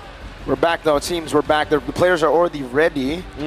Might still be testing, not too sure. Yeah, but either way, man, looking at the screen just now, you saw a 39% win possibility for Onyx and 61% win probability for AP Brand. We got to remind everyone here that if AP Brand wins this, it is going to be match point. So it's going to put a lot of pressure onto Onyx. If they want to get that trophy, they got to work super hard for it. With that being said, we're now going to be jumping back into the game with a turtle. Who gets the turtle? It's AP Brand. Oh, what? Sonic with a win. Oh, went flickering forward. Kyrie's next. Super Marco! Triple kill on the board. 5-0 and 2. Right now, AP Brand. This is a big lead. Sans can protect. This mid lane turret is super important. AP Brand just takes it like that. And immediately they go for the purple buff. Nullifying this assassin pick again from Onyx. They already had the Fredrin, but they switch it back to the EXP lane. And even without something like a Hilda or anything, there wasn't any problem. We're going to see through the replay what happened in that fight. It's brought to us by Kadia. And you can see that Sans Marco, already stole the wow. heavy spin, but it wasn't enough. I mean, Super Marco just kited all throughout. Everything. What a play by Marco. Yeah, honestly, Mirko, you're the 1-1 expert. In this position right now, when AP Brand has 3.4k gold lead, and looking at the items here, 3 items for Super Marco, how ahead is he actually? Oh, he's super ahead, man. The thing is, on the 1-1, you might take a look at the gold lead and you might say it's just an 800 gold lead, not even 1,000. But the thing about 1-1 is, if you reach that corrosion site and the DHS, that's already your power spike. That's why you can go for the With Nature, and now he becomes lethal. Because he can find those weakness points, take more of a risk, and still be doing maybe even more damage than CW. Yeah, and Kyle TZ took quite a lot of damage there, but again, the fact that he can take that much damage shows that Onyx is not ready to fight just yet. We see Kyrie again. I feel like even though he's under this much pressure, he can still do it. Sans doing the most damage here. Onward, catching his dash. The prediction from AP Brand from Oakland. Keyboy taking out Sans now. Looking for some sort of retaliation, but AP Bren are utilizing this chaos to go for the Lord. Onyx in shambles. Yeah, but look at Kyrie, man. He's looking for the side lanes. Vengeance. Flapteezy just standing there menacingly. CW can't do anything, and Lord gets taken without the help of the Retribution. Kyrie in the bottom lane, looking for a trade. Boots brought back to the team. Kyle TZ there. Should be able to retreat, and does. Takes away another purple buff from Kyrie. And Kyrie can only get a tier 2 in the bottom lane to trade the Lord. And a purple buff, whoa. Yep. It's nothing that Onyx is getting right now. They're trying to defend. They're trying to just go for the clear out on the side lanes, but it will not be enough at all. AP Brand might just steamroll into the top lane, especially because they have the massive objective here. Super Marco is already so farmed up. Kyle TZ is tanky enough. And even Flap TZ. You can see Flap TZ manning up against the members of Onyx, standing in front of them. Not scared at all because he does have the Vengeance and he's very tanky at this point, even getting the Dominance Ice. 10 minutes. Yeah, but a big power spike from Kyrie. I saw that he built the Blade of Despair, so I think it's not quite over yet for Onyx, but AP Brand wants it to be over. It's really hard now for Onyx. I feel like for Super Marco especially, right? The main idea for Onyx was they want to get Super Marco assassinated, but he has the Win of Nature. So what comes next? Where does the damage come, Sans? Now the Lord is down bottom, but looks like AP Brand is able to secure the tier 2s. Oh, CW wants Kyle TZ. He has to be careful. Shadowkill also used up some damage back to AP Bren. Onyx still trying to defend from the siege. That AP Bren are still going at it full force with. Conceal coming down.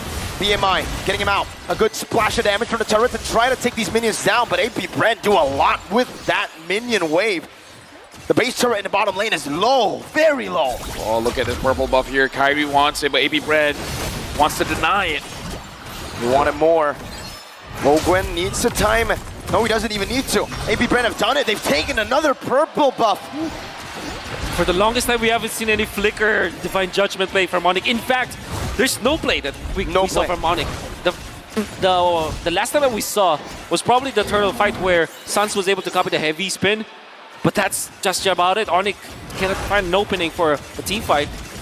And this Kaja pick, even when it's like one of the best heroes that Keyboy has ever played, it seems like he does not have an impact right now. I mean, look in the lineup here, man. When Flap TZ as well as Ogwen is up in your face, there's it looks like there's no right target for you to catch because, in theory, Super Marco and Few is the perfect target you want to catch. Yeah. But having Flap TZ as well as Ogwen, man-to-man defense on you, and even if you're able to penetrate that defense, Kyle is there, man. Yeah. He's going to nullify your engage. Heavy spin. Heavy spin. Just one tap away from a cover. So, I don't know, man. I feel like if you ran with the draft, they've successfully nullified the advance that Keyboy has on his Kaja, but if he can prove me wrong, I'm all for it. Oh. Keyboy up top. They spotted him. Keyboy all alone, isolated. Still with the flicker now. Kyle TZ with a heavy spin. Locks Keyboy down. Super Marco has a monster kill, 6-0 and 3. That's a problem. And AP Bren, even though Retribution forced out, Boots might be in trouble. Is in trouble. Onward, Earthshatter locking him down. The top Boots gets him out with a flicker. Baptiste chases him down. CW now pushing some damage. Vengeance! Baptiste able to escape the shadow kill. Not able to take him down. Super Marco dashes forward, looking for one more. Boots zoned away. Meanwhile, Kyle, all this time, he's still on the Lord and he gets it for free. The Hive in Rizal Memorial Coliseum go wild. AP Bren has been hiding this Damus pick, man. He just, like you said, stands there menacingly. As long as he has the vengeance, dude, he feels strong. He feels invincible. He can make a beeline straight to anywhere and he'll be okay. Yeah. It will take so much from Onyx to be able to take down Flapteasy. DHS, the Trinity actually available now for CW, gets the Malefic Roar, much needed in this particular game, but they might not be able to utilize it because AP Bren, everybody else is tanky. Everybody else is the problem. Lord march down, gets a good charge on. The Primal Rat stolen away. Sans trying to deal some damage. Ogwen, Earthshatter out already. No onward just yet. He onwards to the back. Kyrie does a bit more damage onto him, but AP Bren will stay disciplined. They have a 7,000 gold lead. They'll look for another wave in the mid lane this time around. AP Bren still with a lot of resources. Sans coming down into the mid lane with a splash of damage. Boots standing in the front. Flapteasy looking for an engage. Calteasy soaking the damage in. Divine Judgment onto Flapteasy with no vengeance this time around, but he has it back on cooldown now. The base turret cracked open in the mid lane. Ogwen gets the immortality. Keyboy with a whip. But that's 3 base turrets down for Onyx. And AP Bren are still lingering. That's Kyle! With a truncheon by Sans, but it's not enough. The mage, the Gila Sans, has been taken down. Now it's AP Bren, 5 against 4. Super Marco looking for all the weakness points. Mid waves, they're going to be cleared away. 2 waves coming down though. AP Bren looking for a match point. Boots up to the blazing door from CW. A vengeance. With a truncheon by Few. Still able to survive. Kyrie marching back and forth. One more minion. AP Bren. The Wild Bees. The Hive. Match point. Match point for AP Bren. One more win is needed to keep the trophy in Philippines. One more win for them to be the 2-time world champion. Just one more. That is what the crowd is chanting. They can feel it. The first hometown champions, it's just one win away. Dude, the storyline. No host country winning the M series. Right now, AP Bren is looking at it and be like, don't you know who we are? And now, a lot of things happen, man. We got to talk about Flapteasy. But we're going to give it over to Leo as well as Gideon.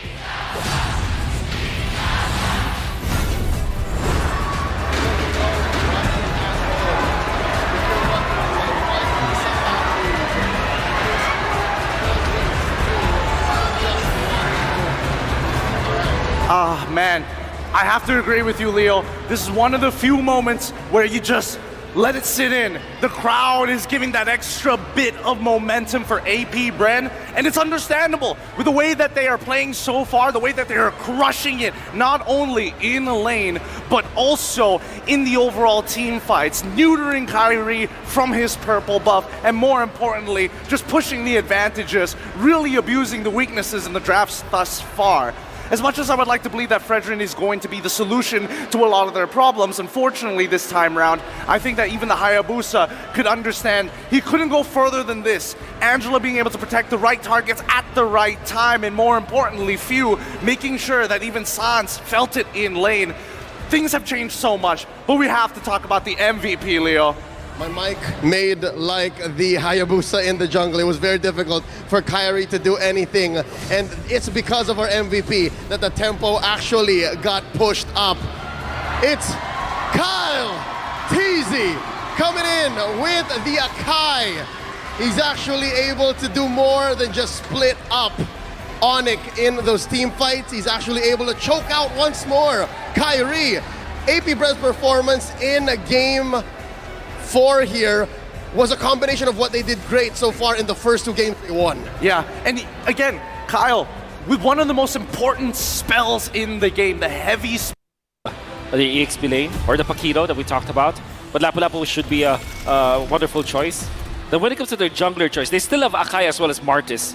they might just go revert back to the Martis because what they need to do right now is to just rely on the 1-1. They have solid pickups for the 1-1 anyways. They have the Minotaur as well as this Novaria. Akai or Martis should be the choice, and then something like a Lapu-Lapu so that they can dive the backlines. Right, looking at the selection here. A lot of crowd control as well as a lot of damage coming in from Onyx. The Keto getting picked up here as well as the box. Yeah. I can't believe that the box is still open. Yeah, I but completely forgot but about also it. the box check into the Lilia, right? That's it's a true. tough matchup here. That's true. Very, very tough. Okay, now AP Bren can choose to go for the Arlot again. They can actually go for the Lapu-Lapu. They picked it before. It's Fredrin Lapu-Lapu Arlot. That would be crazy, right? A Filipino hero in the final, perhaps, game Yes, sir. of M5. AP Bren might be able to do it. What is the voice line that Lapu-Lapu says? This Well, is he our gets picked. homeland. Exactly. Right? Exactly. This is Homeland, and soon be the burial ground. Of Onyx. Let's How see. fitting would that be? I think But if it he makes a does lot go of for the sense. Lapu, the crowd will go wild, right? Yep. Right as he says, oh, he doesn't. Okay, Grok. Online. They want the Lapu, man. They want to hear, this is our homeland. All right, well, you want to show off your skin. Let's hope we have time.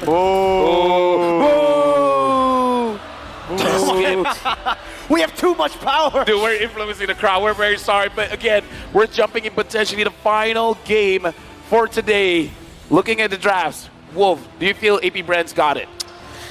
Absolutely, they have a good hero for. They have a good standard matchup. Just especially because they have the Lilia anyways, and they kind of. I think that this backshot was kind of forced, but at the same time, there's no other reason. I dare say though, for Onyx, all they have to do really is to rely on Chewe this time. Just rely on CW. They have a very standard draft, Minotaur as well as Novaria. It's gonna be great in the early and the late portions of the game. All Carry needs to do is to make sure that he at least 5 trades seconds till the for the enemy first few reaches turtles the and not get Smash destroyed them. in the early stage, and they're gonna be A-okay. All troops The host country has never won an M series. Will Welcome to AP Mobile Brand Legends. be the difference maker, or will the Sky Kings ascend and then continue this best of 7? We're jumping into the game. We're hearing it already from the crowd. This is our homeland, they say, as they yell out AP Bren. Ogwen early on invading the enemy jungle, gonna be knocked out. Flicker already burnt out. Kyrie hunting him down. Ooh, the Astrosphere dodge away from CW, chasing. Ogwen gets out. Ogwen, oh my goodness. But that's Flicker that they committed. Burnt a lot of time though. Amazon Onyx would be very happy about that. Flicker not being available for the Lord fight, for the turtle fight. Looking at the emblem set here, I want to see a little bit more aggression coming in from Boots, because Boots is going very aggressive, having the Rupture as well as the Festival of Blood. And interestingly, converse, want to take a look at the gold lane. 1-1 versus the Cloud. We saw yesterday that the trend was go for the Master Assassin, but this time they went both for Tenacity. So both are playing for survivability. Both are playing not for the lane, but for the team fights. That's what they want to do the most. So far, let's look at this matchup, right? The skill matchup, even in the jungle. It's Baksha versus Fredrin, but Kaltizi has been able to invade early on, getting a level lead. Yeah, it's mainly because of the Grok as well, being very aggressive in that moment, in that regard. I would say though, Baksha is supposed to be the hero that has a faster jungle take It's rate. the distraction from But Ogwen. the distraction from Ogwen. At the same time though, few can leash, and Novaria cannot leash as much. Interesting though. Looking at Kaltizi, wait a minute. A knock-up, a taunt onto Keyboy. Should be able to escape this one, but look at the emblem that Kyle actually chose. We've seen many times that now it's the concussive blast that has become the norm for Fredrin. Why Braves might here, Wolf? It's a standard. Actually was the first emblem of choice. And then there was the Quantum Charge, eventually the Concussive Blast, and they're now going for the baseline because he wants a team fight. I think that AP Brand, particularly for Kaltizi, they're recognizing the fact that it's the Claude that is the main character here. Minions Fury and the knock-up Keyboy now knocked up himself by the wild charge from Ogwen. That's Few, the man who is on a mission to get his second M Series title. Let me just say that play was possible because of Ogwen. Ogwen saw the pathway coming in from Kyrie, making AP Brand know that Kyrie is far away so they can burst down the turtle. No hesitation at all. Onyx having both Keyboy as well as Sans trying to create the illusion that they want to contest for it, but the illusion was shattered because Ogwen found out where Kyrie really was. An amazing play coming out from AP Bren for sure. The spacing that they have, they're not stopping. They're not. Keyboy very low, the wall to keep him at bay. No dash, Keyboy still able to flicker up the wall charge. Now Flap Teasy caught under the turret. One more shot, he finds it. Sans looking for the turnaround by Flap Teasy. Just walks out. Now Sans walks down. Astral Meteor going to be committed down. The mid lane cleared away by Few to stop that from happening. And what a juggle coming out from Few. He took the aggro of the turret and then survived because of the ultimate, making it so that they can dive. That was wonderful juggling coming out from AP Bren. We gotta talk about the late game scaling here because Onyx, we've seen whenever they have the Novaria, their Lord Dance is gonna be very difficult to handle just because Sans can deal out so much damage in the meantime. And now we gotta look at the Novaria Astral Recall comparison, both Sans as well as Few. Games played, Few has more advantage, and look at that cast count. 396 for Sans, but 776 for Few. Very similar. They hit 35. 1 out of the 3 shots they make. But that's actually pretty impressive. Very impressive on the Novaria. Boots chunked down by Few, but Ogwen now, Power of Nature, getting him out to safety, but Boots dealing a bit more damage. Knockout strike as well. Ogwen gets out again. Master Ogwen doing the Skadoo sheer Few. Knocked up, but he still has the black shoes and even a Purify. Kyrie canceled out on that shield unity. Flap Teasy doing a bit of damage. The wall comes down, the Guardian's barrier. Midas Fury dodged away from Cal Teasy. Gets out, oh, it's a wild charge, a final slash. Everything. Boots forced to flicker out the safety. Kyrie returns as Poisson's Keyboy isolated. And a Brazer's Wrath to take him down for the 3rd time this game.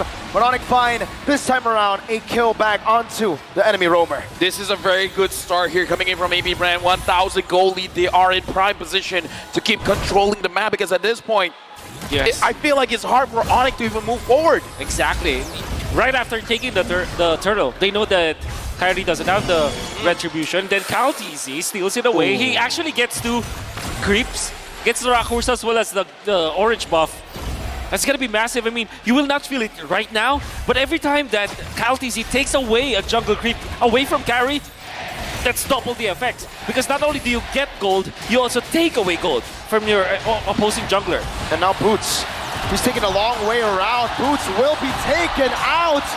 AP Bren have come alive again in Game 5. Onyx right now, they've been making a lot of mistakes, getting caught out. Ogwen, even though he's taking quite a lot of damage, is not going to get taken down. Few is here as well. Onyx, I kind of feel like they got to slow down, they got to breathe, they got to figure out what is their game plan because I feel like they're trying to force things and AP Brand is just catching their mistakes. They've been catching way more than just mistakes. They've been forcing mistakes out as well. All in onto Keyboy, the roamer. A taunt as well. Cal TZ put out the stacks. Wild charge of Brazer's Wrath. Keyboy taken down again. Blazing away from Super Marco as well. Almost ECW down. Meanwhile, in the mid lane, Few gets assassinated by Boots. Yeah, I don't know, man. Keyboy right now as the Minotaur 0-4-0. 6 minutes in the game. AP Brand has 5 kills. 4 of those is Keyboy. AP Brand, they have a target. And that target's name is Keyboy. Big problem. Turtle is going to be available. They're forcing the retribution onto Kyrie once again. Level 10 to level 8. And Cal TZ gets it, but he does utilize the retribution. Now Kyrie, shield unity instantly onto the turtle. That's now already being started up by Onyx. This is a desperate move, but it might actually work out for them. Kyrie has the retribution. AP Bren forced back.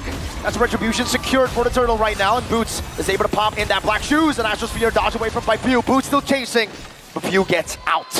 Let me just say, AP Brand has been doing quite a good job avoiding all the damage coming in from Sans because we see the U-turn coming in at the end of their move and making sure that Sans is not going to be that big of an impact. So I kind of feel like that's also a small thing, but it's really stacking up. Yep. It's really making it so that AP Brand is not really all that fearful getting into those fights. And AP Bren also transitioning into overtaking the jungle. And that's the reason why they prioritize utilizing the retribution onto the purple buff. Boots in trouble. Flickering back out, TZ chasing him, Battle Mirror Image is there, Boots! will be taken down again. This time it's Super Marco who picks up the kill. Meanwhile, in the bottom lane, not the same thing happening. AP Brent stopping any sort of trade from happening this game. 8 minutes in. Oh, no. Disastrous for Onyx. I'm just listening to the crowd. I mean, at this point, AP Prime 1.7K lead for Onyx. What is the timing here? Super Marco's pushing, man. The only timing for Onyx waiting right now is again for the game to equalize once again. They might forfeit the early to mid game again. The first 15 minutes, it's gonna be AP Brand for sure. And all they can do is to hope that Keyboy lands a beautiful Minion Fury into CW's ultimate. Until then, it's gonna be difficult for them to find a fight. Unfortunately, AP Brand has the better heroes, the early stages of the game, and the better items, the better economy. They just have it right now. One way out for Onyx, it's to fight. But AP Brand are doing the best they can to stop that from happening. Yeah, and right now, again, Onyx, their mechanics are going to be tested here because AP Brand, they're definitely winning out when it comes to the macro. The Lord has Pawn. Boots up top with Super Marco. The Lord Dance is initiated by Kyle Teasy. Keyboy probably looking for an opportunity. That's a good shield unity into the Astro Spear. Crossbow tank can be locked in. CW on the Kyle Teasy, who's taking a half HP right now, but he has it. Brazers. Wild charge from Oakwood. Kyle Teasy very low. CW launching forward, a few, dealing some damage. Well, CW once again doing a lot of damage. Boosting the leg. That's a concealed play. Kyrie gonna be able to secure this Lord of the game. Oakwood very low. Conceal. Trying to get out. Knockout strike locks him down. And that should be a kill over. Boots the Heavenly Fist is what we call him in Indonesia. Now getting it. CW finds another. Onyx needed to fight. They fought. Super Marco. With nature. Oh, That's crazy. I couldn't even finish my sentence there. yeah, me neither. And that's a team fight that Onyx badly wanted. We're looking for an opening. They have found it. They made it, actually. Uh-oh. Boots taken very low. Super Marco backed up with a battle mirror image. Now Kyrie with the shield unity. Looking low. My goodness gracious. Every single time he throws this one, man, it's panicking, but CW gets a turret up top. Marco, breathe. We need you. We need you, man. I'll breathe. All right, so now we're going to give it over to Wolf. Looking at the items here. Yep, a rush onto the Window Nature. Interesting choice coming out from CW. But that's the reason why they were able to last the fight. At the same time, deal the damage. And now Onyx, they all of a sudden get 2.4K. What? Wait, Rubber band. from 400 gold to 2,600. 5-man Astral Echo. Onyx looking to steal Minions Fury. Yep. But Kyrie will just secure the purple buff. They're getting chunked very low. That might be a bad engage. Baptiste! He went in a bit too aggressive. Super Marco, a great battle mirror image to escape from this onslaught of damage. Another shot down, threading the needle, Sans. I would say here, Onyx has been winning those fights where Flap Teasy made a bad engage. And I don't know, AP Brand, they got to stop that because every time we see Flap goes in, and then Onyx feels like they're having an advantage. His HP, you have to look at that, man. Yes. And my smart translation to that is that the box that was set up by Onyx was already so rigid, and AP Brand goes into their box one after the other. Especially when Flap TC starts it, they're waiting for Oakwood to go for the jump, but unfortunately Onyx has established this box where Keyboy is in front, CW is waiting for the stacks. When they do have the ultimate, they will be able to pop it. And I think the real game changer here for Onyx is Sans. Yes. Every time he lands the Astral Echo onto many members of AP Brand, Onyx will have the better decision making. Because Oakwood can't find any wild charges. The wild charges become very tame. And that becomes very powerful. Kyrie knows it's time to go in right now. Flap easy. Crossbow tank already. Oh, final slash not able to be casted in time.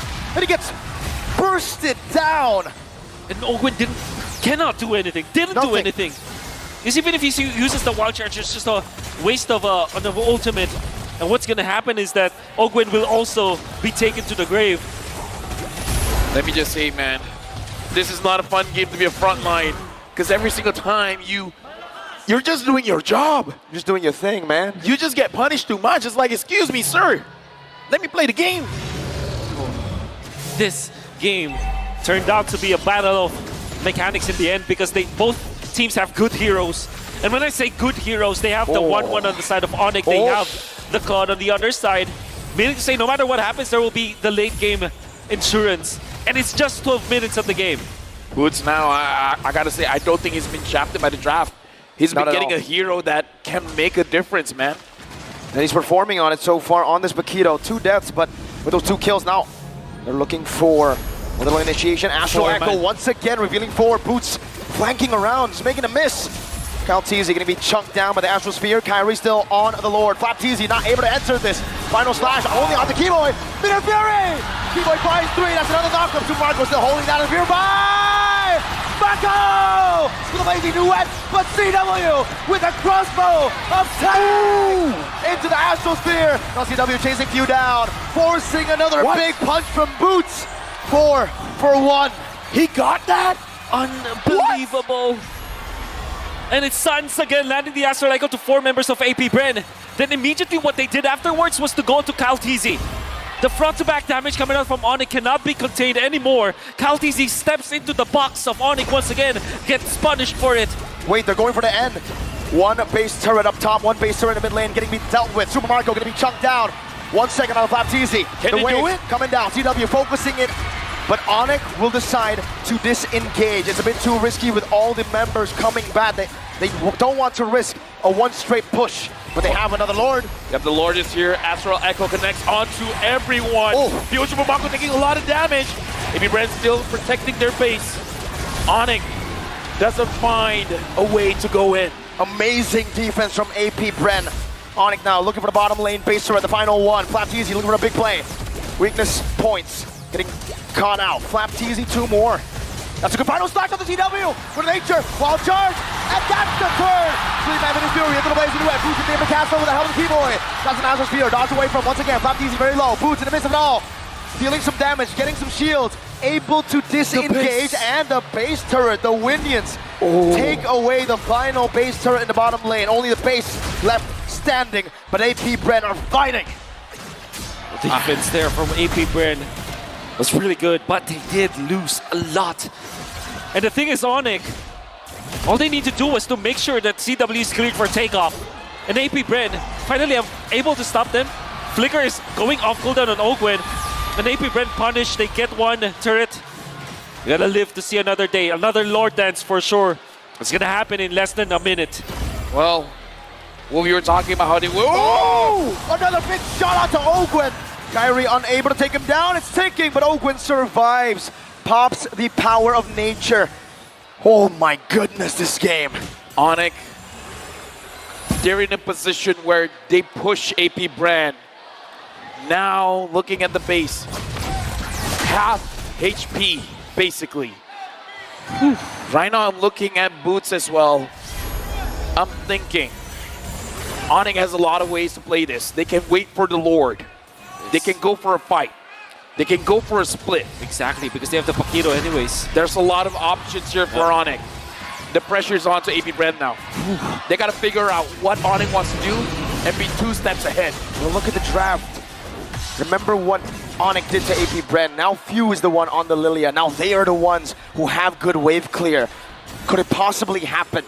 1 big fight to end the game from AP Bren. There's so many possibilities. In fact, right now, I'm curious because Super Marco as well as Ogwen, they're grouped up together. Oh. They might punish Boots. Wild charge into everything. Boots able to dash away. Forward now with the That's wall. the play. Catches him and Few takes the kill. That's the play indeed. AP Bren, that's the opportunity, the golden one. But Kaltizi gonna be locked down, crossbow tank ready.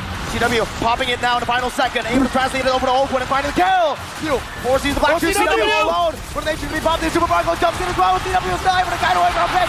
Super Marco survives, Keyboy right there. Sans dealing damage with the help of Keyboy. 4 for 2 in favor of AP Bren. Keyboy very low, another one. Winner truncheon from Few. A flicker back. What? Sans and Keyboy looking for the miracle play. Looking for a snipe down. Teasing with a dodge. With that vengeance, Keyboy running Ogwen down. Very low, has the mortality. Does he buy some time? Astral Media, but look at the minion waves. An Astral Spear connecting. Ogwen flickers out to safety. The crowd goes wild. But the base is still wide open for the minion waves to come crashing down. Right now, Sans finally gets it! Dude! Sans right now! Oh! What is this game? It's like playing tag. Sans trying to catch everyone, and everyone's just dodging him left and right. But look at the timers. Now it's Ogwen who's down for 20. And he doesn't have the immortality when he wakes up. This is what happens when you have two of the best teams in the world of Mobile Legends going up against each other in the best of 5 series with the best heroes that we could ever expect from them. It's a duel. Right now, the Lord has been started by Onyx. AP Brand will not contest. Onyx now has the Lord. They will push with this. The question is AP Brand. They have the Lilia. They have the Claude. They have ways to clear the minion. But Onyx, can they force this out? Sans, Gila. And Gila Sans. And I want to say, majority of the damage output of Sans obviously comes from the Astral Sphere from the second skill.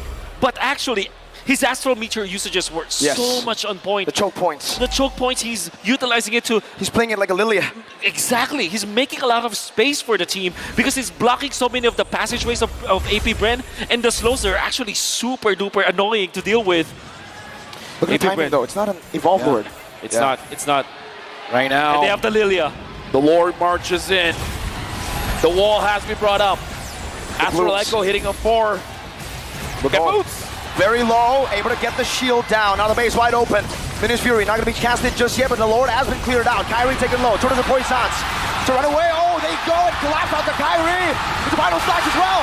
Finish Fury catching everyone. CW looking for the play, on the field, putting the black shoes. 4-man knock from Keyboy as he flickers out the safety, but Flapteezy is chasing him down. Sans clears out of midway. Flapteezy with a good stun. That's another Astral Sphere not connecting this time around. Keyboy taken down. Flapteezy finds the vengeance. Onyx has to change their strategy, man. They gotta take advantage of Sans. They gotta let Sans do the damage.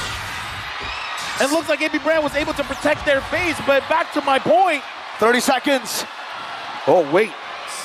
CW. Can he do it? No, he can't. Nah, he can't. He can't. He can't. It's very risky. Very risky indeed. Has to recall out. He's keeping at it. He's keeping it. He's waiting for information. View. Can he take out View? The assassin, 1v1, black shoes used up. CW needs one crossbow attack, but he saves it. He saves it. He outplays View, but Immortality gets bought out, and CW will back away. View has done it. What a play. Ogwen and turnaround. Now it's going to be Kyrie, who still is able to bomb in that Poisons. He's isolated from the team, but he is soaking a lot of damage. Final clash might be happening right now. The Immortality, no Immortality. Kyrie has been taken down. And it's mainly because of Ogwen. The usage of Guardian's barrier to isolate Kyrie away from his team. Then the supplement of the final slash. The displacements. Ogwen, wild charge, keeping it at bay. Super Marco now trying to turn it around. CW jumping forward. A mechanical duel between the two best goal laners in the world currently. Let me just say, I don't envy the position of CW as well as Super Marco right now, man. Too many things is going through their heads.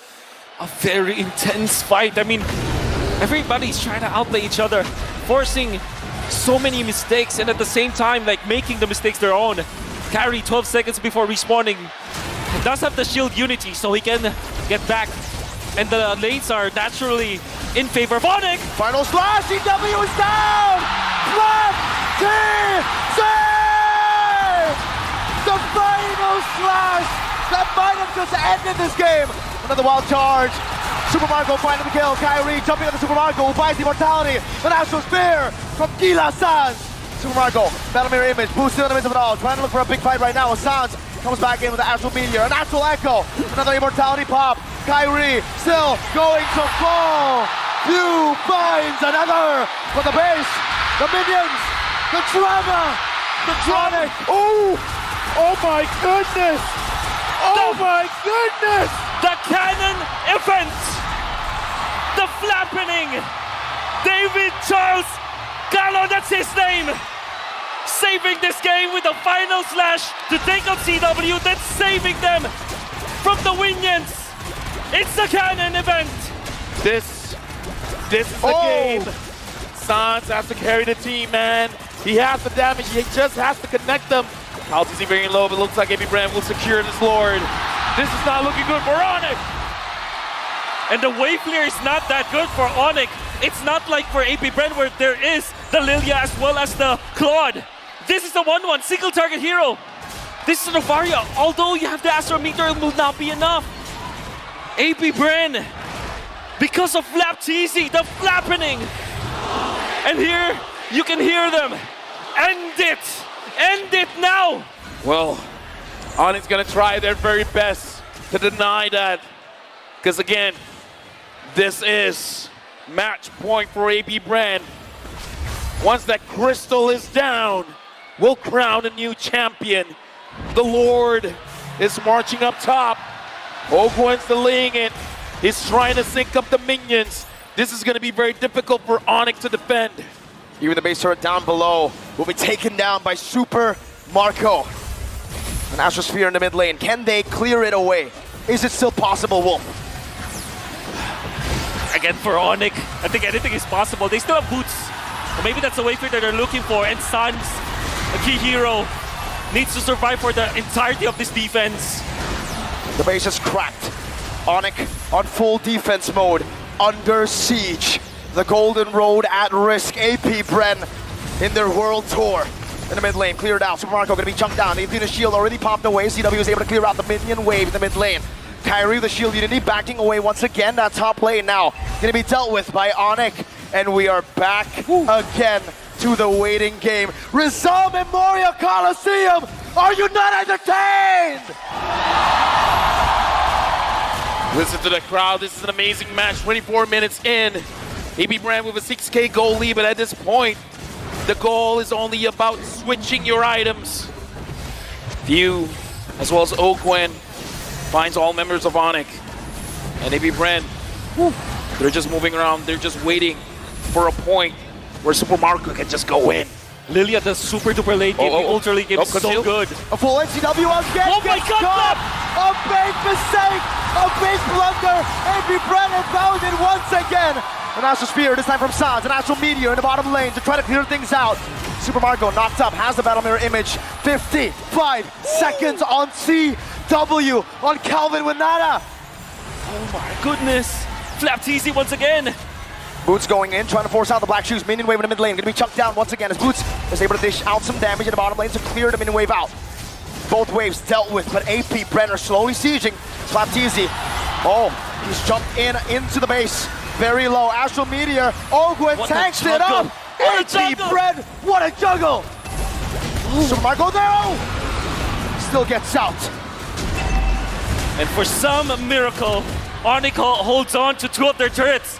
They might let go of the other one though. Bottom lane base turret. Hey. They might be taken down. That is a big resource, but they are able to keep it at bay. Flapteezy up top, clearing up the wave.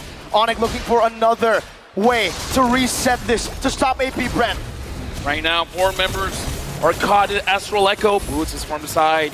The View finds him. Slap wants to go in. He wants to find a target.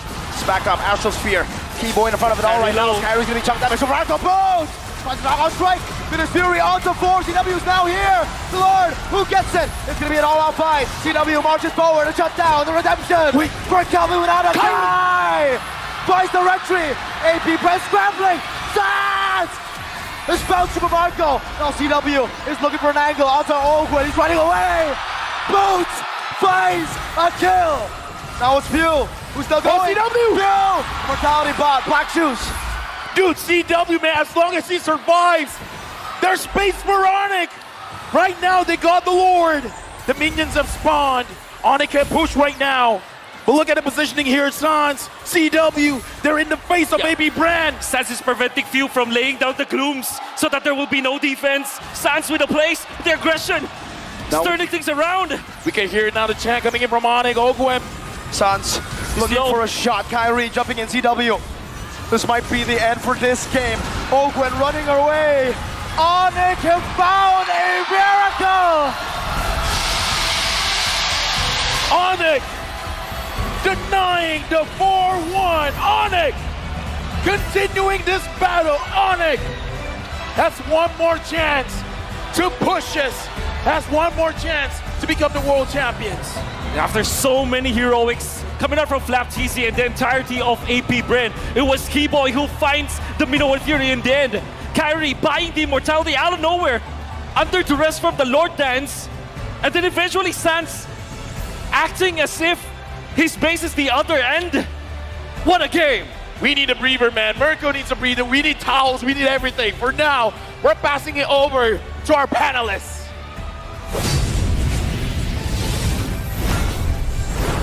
Boys, I don't know what to tell you. I thought that was it. I thought AP Bren, they were going to close out that game, but Onyx pull it back somehow. They looked so broken in the early game. I think it's safe to say, and I speak on behalf of everyone watching, that was the best game so far in this series. Oh, my lungs are giving out. This, I don't know. If Onyx can pull it all. Oh, penalty zone. Penalty zone, yeah. He's a lot of XPs. I think XPs and M5 have just been that way, right? They can play Terizla in their sleep. It's the most common hero. They go for the hero that's not as common, but it's a Grok in the roam, I am thinking now, right? Technically flex still. Yeah, but Technically. so far this tournament, have we actually seen a Grok XP? That's my question. I don't think so. We haven't. The pickups. For AP Bren, Lapu-Lapu still is a prime option. There's also the option of the Edith, because Edith is naturally a good hero going up against this Faramis. But you spend that out, and then the Valentina.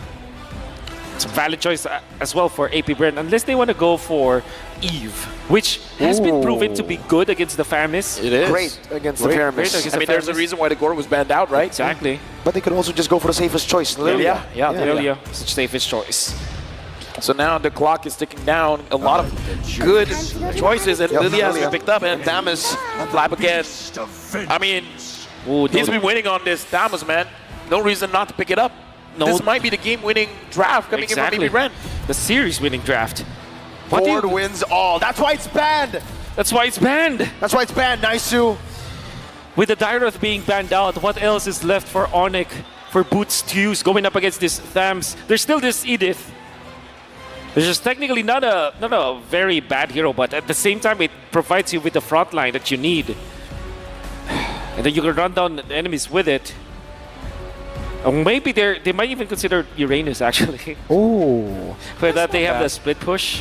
For them to be able to have the split push, go Purify, and then you can stay in front of this Akai. Yep. Clock is ticking down. It looks like Onyx. They're going to pick up the Phobius. It's all part of the plan. It's all part of the plan. AB Brand 4-3.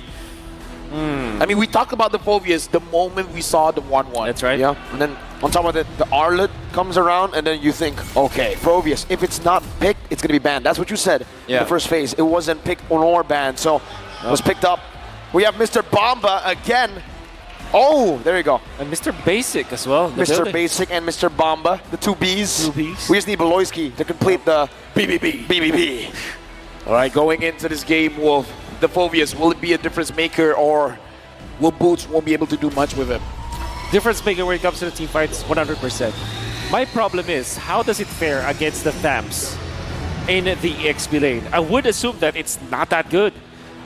Well, there are many few heroes that actually win against the Thams in the laning stage. the golden road for this year is for the Sky Kings. 5 seconds till the dream is still alive for them to complete it, but they gotta take down AP Brand. That is again in match point, where we're going into game number 6 to see whether it will end here or it will go all 7 games. At the start of the game, it's Kyrie who has a significant advantage on the Guinevere. This is the reason it's so heavily prioed in the draft. Baptiste and Ogwen, though, very aggressive start of the game. Actually clears it out very well. Kyrie has already rotated. This might be a miscalculation. Sans as well is here. Flicker out from Ogwen. Baptiste holding on to that orange buff. But in the end, will disengage. Yep. Interesting idea, because we know that the Phobius will not win against the Thams, but he gets level 2 now, so it's gonna quite an even matchup. And the reason why that happened is because Keyboy did the anti-glue treatment in M4. If you remember, they used the Grok to block the minions twice, so that the minions will be in favor of Boots. And that was a genius move coming out from Onyx. That's why they drafted this Grok earlier on. We gotta talk about Super Marco again. Now using the Master Assassin, where before this, he was a Tenacity, but Kyrie. He's trying to go for the invade. Spatial migration, retribution secures the invade. Steal over to the gold buff now. It seems like he should be able to find this for free unless, nope, Kyrie takes it. Yeah, it looks like Yep. Looks like Flapteezy still again wants to go for that Corrosion Scythe early and maybe try to bully out Boots because the Vovia is strong, but if the Vovias can't do much in lane, then it's not going to be that big of a problem. Kyrie again, always getting pressured by AP Bren. AP Bren has a thing for Kyrie. Yeah. They know. I mean, he is cute, but you know. Even the fans in the building, CW versus Super Marco 1v1 battle. Oh my goodness. Marco able to escape, regen pop by CW. Does this mean Marco's already used it? Oh, a diamond trap! CW needs one, Super Marco gets away. My God, every little fight. Woo. I feel like after this game, they're going to be best friends, man. They are. I mean, like, that Or kind of... maybe not, you know, I mean like. I mean, dude, you bonded over a best of 7 like that? That's true. You gain respect, man. They have an even better or more special connection for sure. Flapteezy jumping forward, Violent Requiem locking few down, that's a lot of damage, Black Shoes as well with a heavy spin. Flapteezy secures it, the heavy spin knocks Keyboy out of the frame. Demonic Force though, now on the Flapteezy, one more shot should do it, first blood secured by Onyx. Keyboy still onto Owen, who still has the Vengeance, but he gets knocked up. Final slash into the Vengeance, into Kyrie, one shot, but he's still able to survive. Ogwin turned around now, still brought back to the team by the Stampede, and it's AP Bren who win in a prolonged team fight. I mean, that was a very prolonged team fight. I kind of feel like Onyx really wanted that kill because, again, he was right in front of them. Who wouldn't want it? But AP Bren was able to buy enough time for the rest of the team to respond. Exactly. The thing is, Onyx will manage to go for double lanes this time. That this is the effect of CW winning some of the early stages of the match, of this laning stage, allowed him to get even more gold for his team. And this is the main win condition of Onyx. Stat pad this Claude, give all of the things to CW and let him carry the game later on. Looks like the first item coming in from Lilia is going to be the Enchanted Talisman, going to help out quite a lot during that turtle fight. Well, CW as well as Super Marco, they're really going at it. Blazing Duet in the bottom lane, Super Marco going to be chunked down. He did get the gold buff, however, and Onyx now trying to look for an angle to attack this bottom side of the map. Meanwhile, Spatial Migration into the Requiem finds a kill in the mid lane onto View. Without the Purify, he was a sitting duck. Going at able to force the final slash or the Purify onto CW. But that was a great pinch coming out from Onyx. They found a reaction coming from AP Bren because there was a massive push in the bottom lane, so naturally you want to defend that, but they cut it off. Right now, Kyle has level advantage onto Kyrie. So, for me, it just signals that the invasion onto Kyrie was definitely worth it because Kyrie I don't know. This is Kyrie, man. Even with a level disadvantage, I feel like he can still secure the turtles. Final slash, though, on the Suns. Might force a flicker out with Flapteezy jumping in, but he actually instead goes for the nether realm. Brought back! Suns taken out. The flicker with 1 second off. Spatial Migration, though. Locking him down. The turret gets the kill back, and it's a 1-for-1. Now it's Boots, who's rotated over. Demonic Force already used earlier, so now it's going to be resetted. It's going to be on cooldown. Yep. Nice reset coming out from Whoa. Keyboy. Coronation Wild Charge, Blazing Duet, getting him down. Keyboy gets the kill, and CW goes for another wave push in the mid lane with Sans respawning. Kyrie holding the turtle down. Yeah, right now the turtle has been started. Sans is there. Ogwen Chewe sees it, but looks like Kyle is going. Yep. I don't know. Heavy spin. Still has it. No Demonic Force, Spatial Migration, Violent Requiem, Retribution, Kyle! Teasy finds it, and even a pin onto Kyrie and AP Bren. Come alive once again. That lead going back and forth. Whew. Absolutely. AP Bren taking advantage of what they have. They have the heavy spin versus the Guinevere. The Keyboy getting chunked down. Oh my goodness. What was that kill? That was Flapteezy. The fadeaway. And what he does is, I think there's one thing that I really want to comment about Flapteezy, a very smart move that he made. After he was able to take out the Nether Realm, there's a suppression, right? So he threw his sight, waited for Sans to be not invulnerable anymore, then swings him back with the sights, then gets the kill. And he does it, almost does it again against Keyboy. He's taking full use of the sights. We gotta look at the goal lead though, because even though AP Bren has the goal lead, but CW has the goal lead. Oh, before that, Sans getting chunked down. Looks like Ogwen understanding that Sans is not in a good position. He wants to force it and forcing on CW. Purify now brought back to Ogwen. The Vengeance is going to be reset, and he goes back to the Valkyrie image, and he pops in that Blazing Duet, but Flapteezy is there to punish. Keyboy, wild charge defensively, and AP Bren take the lead. Significant lead. as they will be able to take out the turret up top. They get a kill onto CW, who we have been commending to be able to farm out the early stages of the game, but now it's stopped. And AP Bren have the absolute lead in the first 6 minutes of game number 6. Oh, ByteDance looks like he is not the one getting caught here. He aggresses even though Kyrie was the one initiated. Yeah, even Keyboy now opens it up. Super Marco getting the turret in the bottom lane. Ogwen poking Keyboy down, doing a good amount of damage. But right now, AP Bren, they're moving as a unit. Boots is moving around Sans to make sure that Sans is actually able to survive, actually able to farm up. Look at Marco. Super Marco is just pushing. He's alone in the bottom lane. It's a 4v5 for Onyx, but they're not actually going in just yet. They go for it. Spatial Migration, Battle Requiem, locking Ogwen down. That should be a kill. Kyrie picks it up. Meanwhile, the bottom lane, Tier 2 should be taken down by Super Marco. Few, so able to pop the Glooms in. Demonic Force, zoning ByteDance away. Keyboy taken very low. ByteDance with a good pin down, but the Demonic Force is still on him. Few, Black Shoes, back away. That's Sans flickering forward. Kyrie finds the turtle. Meanwhile, Sans will fall. ByteDance outplays him under the Tier 1. I mean, he was greedy, man. Like, he really wanted it. And the thing is, he paid for it. Right now, Onyx, even though they won that tournament again, I don't know, man. I feel like losing that Tier 2 is going to hurt Onyx 100%. in the long run. 100%. The only good thing that might have came out from that is the fact that they pushed the mid lane. And the fact that they pushed the mid lane means that they have access to better access to the mid lane. And obviously, somebody just can take care of this long lane anyways. That's the only good thing that came out of that. And of course, the goal that they had afterwards. And look at This is interesting. CW. J-Way. Actually, Wow. I'm looking at Boost because usually you see the Clock of Destiny, but he went for the Lightning Truncheon. Yeah. I think I like this build better. Dominance Ice Rush into the Lightning Truncheon as the Phobius. You're not that required to actually output the damage anyways. You have the Claude for that, and you have Sans to dive with you. You badly need the Dominance Ice because you're the one to be in the front lines. And AP Bren, with the fact that they have both Ogwen as well as ByteDance, good sustained heroes, somebody has to really man the front lines and then take over with the Dominance Ice. I'm very interested to see the Lightning Truncheon on the Phobius. But before that, Kyle TZ finds Kyrie. It looks like they want him. Heavy spin, but the Battle Requiem cancels it out. Sans gonna be pinned down to the wall. Final slash used up another round. Gets Kyrie forward, Keyboy! Finds a wild charge of Few, gets Kyrie down. CW, able to fight. Bench is still gonna be popped in by ByteDance as Boost jumps into the back line. Demonic Force from Boots!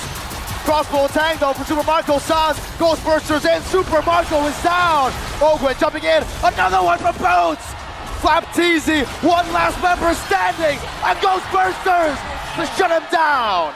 Onyx won a big W there. They got a wipeout.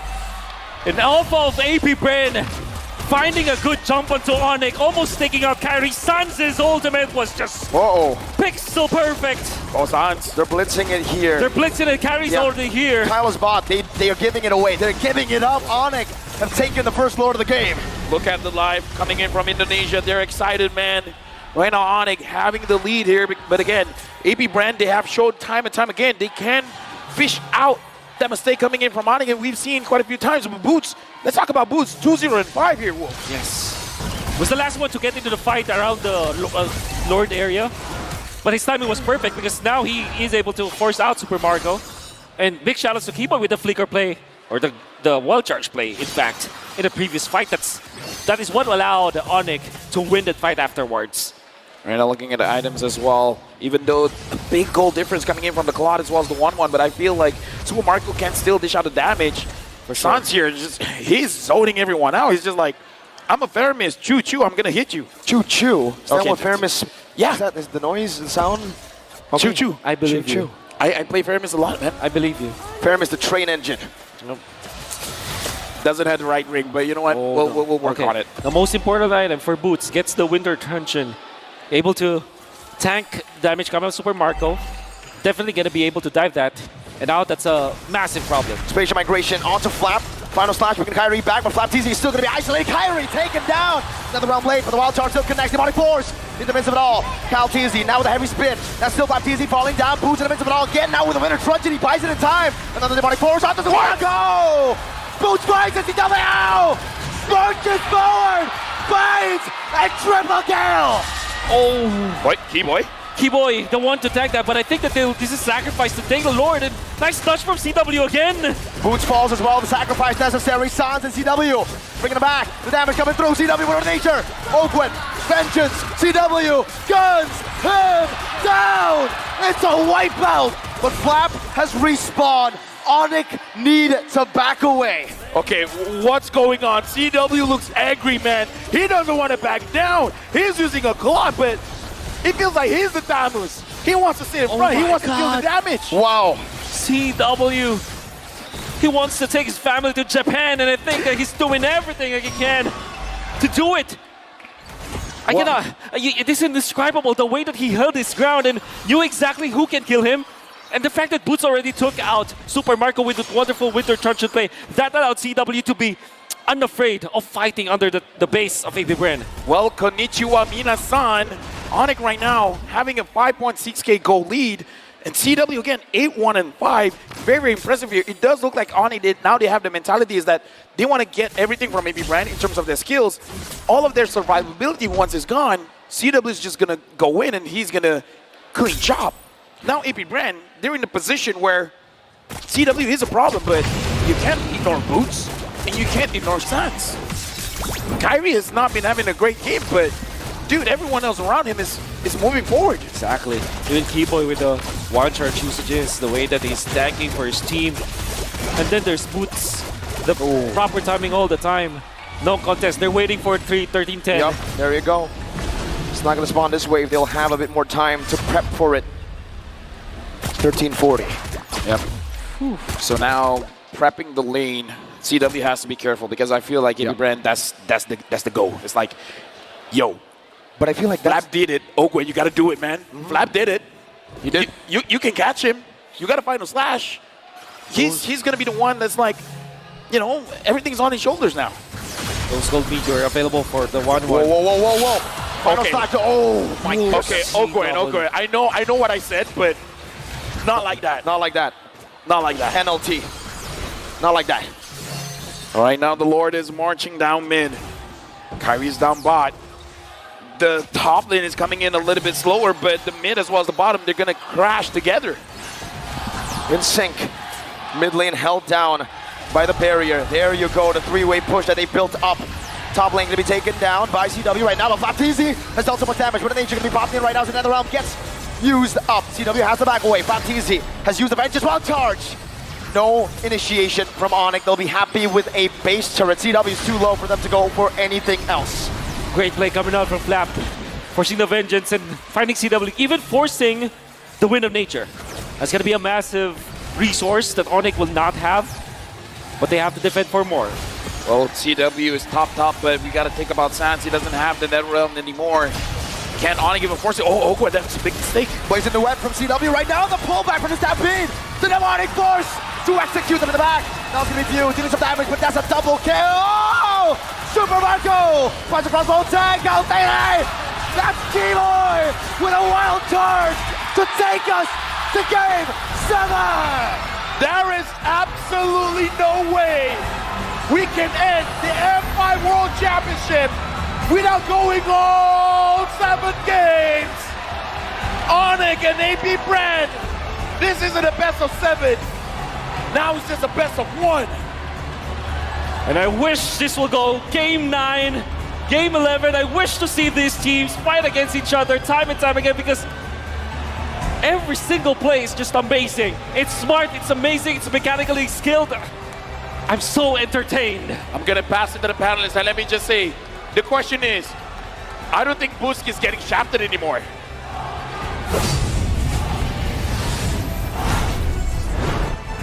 I know for sure now we're in Game 7. We're going to Game 7. Onyx takes Game 6, going all the way in hopes of claiming the Golden Road. What a turnaround. A back and forth in the early to mid, and now here we are. I thought they didn't have it in them, you know? It's easy to lose faith for some of these teams, but I'm just as surprised as all the Onyx fans out there. They found a second win. They're looking cleaner than ever. The fact that Mr. Calvin Winata apparently is aging like fine wine. His laning is getting better and better each and every time he touches the land of Dawn. So I cannot wait to see who our MVP is going to be. Brought to you by the Republic of Gamers. Let's have a look here. I'm just as curious. For Game 6, we're handing it over to Calvin Winata. Stone cold, thumbs up, all according to plan.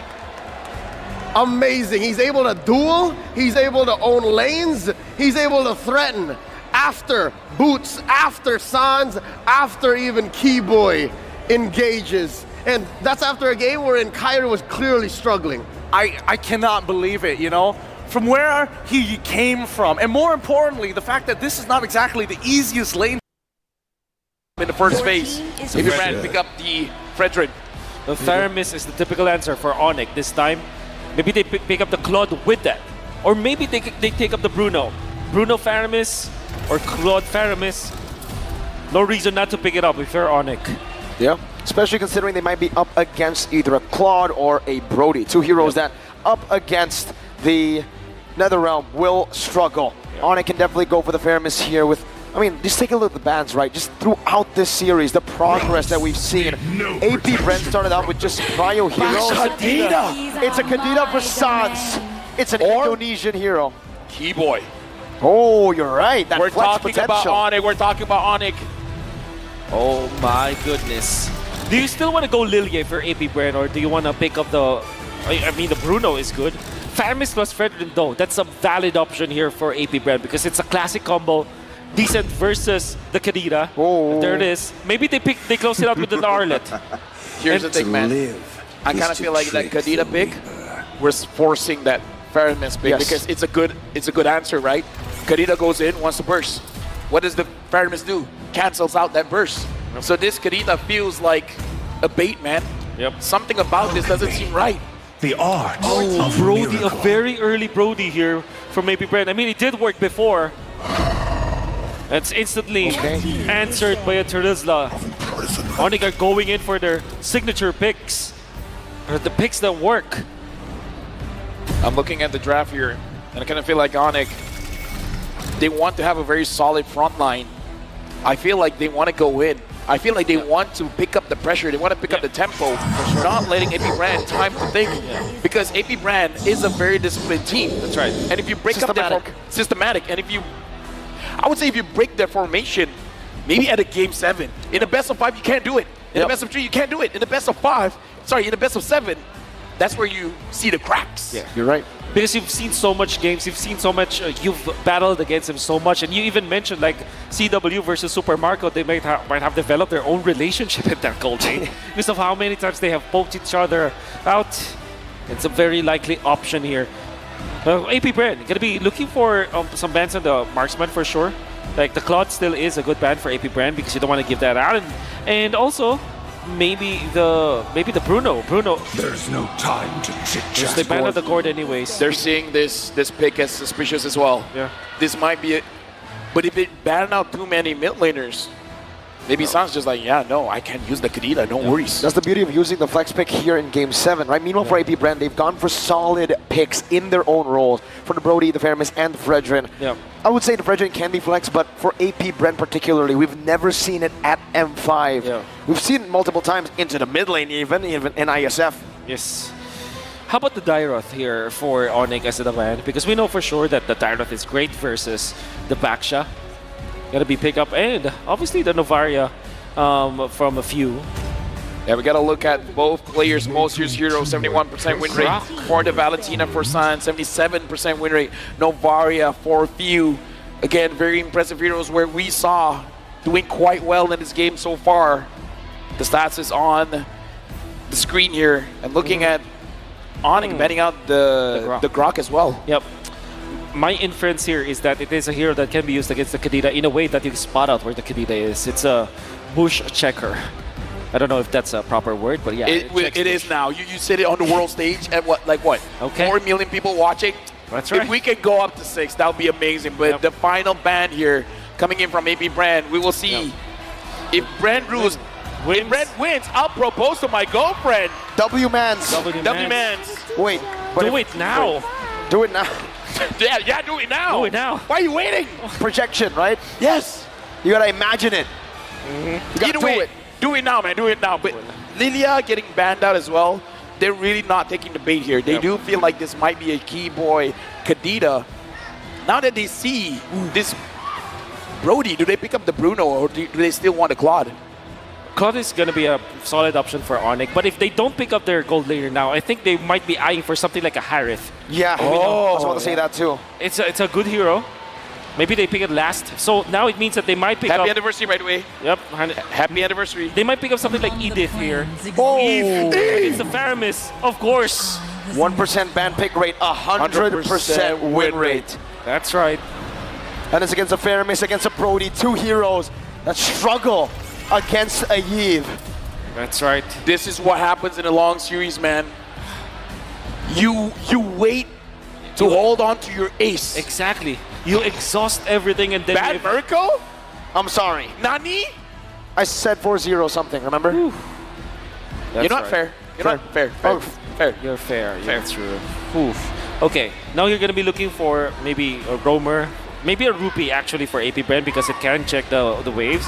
Minotaur is also open. That's also a valid hero going up against Eevee. I mean, you don't get some of the real world manipulation, but at the same time, you stop him from doing it. So they Edith. They go Edith and the Khalid. So this leaves us with a gold laner. Will it be Harith? But that might be an overload of magic damage. Yeah. So they might just go standard. Go for Claude. Yeah, go for standard, man. This is game 7. Game 7. You don't want to leave it up to chance. If they do pick up the Harith, then again, keeping their ace in their sleeve. No, Bruno or Claude. Yeah, Bruno or Claude, definitely. I think Bruno, more consistent damage. Claude can do the same thing, technically, with a lot of pressure they already have already, but CW is feeling it. CW is feeling it after an MVP performance in the previous game. What did he do? He went in their base and he said, fight me, fight CW. He took that fight, he got that wipeout. I mean, at this point, you got the momentum. Don't stop. This is for the World Championship. And the thing is, if you're looking at to compare both of the lineups, we know for sure that this Brody composition from AP Brand is very strong at the early to the mid game. Come late game though, Deceive with the Claude, and then you have the Kadita factor. It's going to be hard to control the map. AP Brand, they might win this best of 7. They should win this best of 7 only with their standard playstyle, their early game. To everyone tuning in, ladies and gentlemen, welcome to the last game of the M5 World Championship, where either the Golden Road will be completed or the World Tour be completed. We're jumping into the game where this game will determine the World Champions. There's no other way to see it happen. One last time. Rizal Memorial Coliseum, give it up for the two teams! Now, Keyboy as well as Ogwen, man-to-man defense, looking at each other here. Looks like this time maybe Brand is opting not to go aggressive into the jungle. Kyrie, for once, will have an easier time farming up to level 4. CW opted to go for the Purify, knowing that he can be gone upon by Ogwen. And obviously, Flapteasy can go for the Flicker plays, we know. That can eliminate the Gold Laner easily. So Wind of Nature might be rushed here by CW. Maybe his third item, or maybe fourth. Okay, some damage placed down. Quick Sand Guard gets him a bit more HP. Kyrie already looking for an invade. But Kalteezy is able to clear it out. Just a big one though. Kyrie looking for a little small one. Retrieves it, gets level 4, and pokes Kalteezy, getting boots a bit more prio in the bottom lane. And again, we got to look at how Sans and Keyboy, I got to say this duo has been doing well for Onyx, but the same can be said for Few as well as Ogwen. I do feel like with the composition that they both have, the mid duo is going to be a very big impact in this game. Speaking of the mid duo here for Keyboy as well as Sans, it's a tricky duo because you clear the waves fast, but you don't necessarily stay in that lane. It's going to be up to Onyx on how they utilize this, Keyboy, Kadita. And at the same time, AP Brand, they don't have the best heroes to kind of check the bushes. Maybe Kalteezy could be there, but of course Few can save his teammates, but They're not built for this Kadita. Field able to pull them in, but not that much damage. Both Sans as well as Boost just won that level 4. Kyle TZ already leashing the turtle in a position where he can cancel at any moment. Kyrie thinks about it. But Boost as well as Sans, now level 4. Doing the same thing. Kyrie with the shield unity into the back right now, able to connect it onto Ogwen, who has the Earth Shatter. And now the onward. Towards the boy Sans. Flapteezy finds him. The real world revelation is popped in. First blood secured by Flapteezy. Another round coming down as Boost deals some damage. Retribution battle still for Kyrie, but Few finds it, and that's going to be a skill from Keyboy. Ogwen with the Primal Wrath. The Praisers Wrath! Ogwen gets the kill onto Keyboy, and Onyx loses out in the first turtle fight. Oh yeah, definitely AP Brand won the turtle, won the fight. This is the usual story of this best of 7. Look at AP Brand to win the early. Yes. It's the early game for AP Brand all the time. They're the masters of the early game that we saw all throughout this M5. Every time that they win, they destroy their enemies in the early stages. And I gotta say, FlapTG started the charge once again, going in for the flicker play. In fact, they have poked Sans. Sans forced to use the flicker and the real-world manipulation to try to keep himself alive. But in the end, during the turtle fight, he was a non-factor, and it's all thanks to FlapTZ. Yep, now looking at the item builds here, the Clot has to delay a little bit just because he has to build a little bit of defense, but Boots getting attacked here. Look at that burst. My goodness. The Ghost Bursters as well. Boots, defensive penalty zone. Calteezy dives. Flicker. Out. Real world manipulation. Popped down by Sans. Ogwen. Just posturing. Zoning Boots away. Meanwhile, Looks like CW just wants to farm up safely here. And again, Onyx, they have to find a way to slow down the game while AP Brand has to figure out how to get these objectives because they've been getting the kills. They got the turtle. The faster they can get the outer turrets, the more space they're going to deny from Keyboy. However, Few with 2 assists and a lot of lane prile, able to get to level 6. It's actually almost a level ahead of Suns. Gonna be waiting for that. That's a massive lead that AP Brand has. More resources, more EXP means that in the early stages of the game, yeah, surely they have the advantage and they can team fight. And eventually, they will activate Super Marco.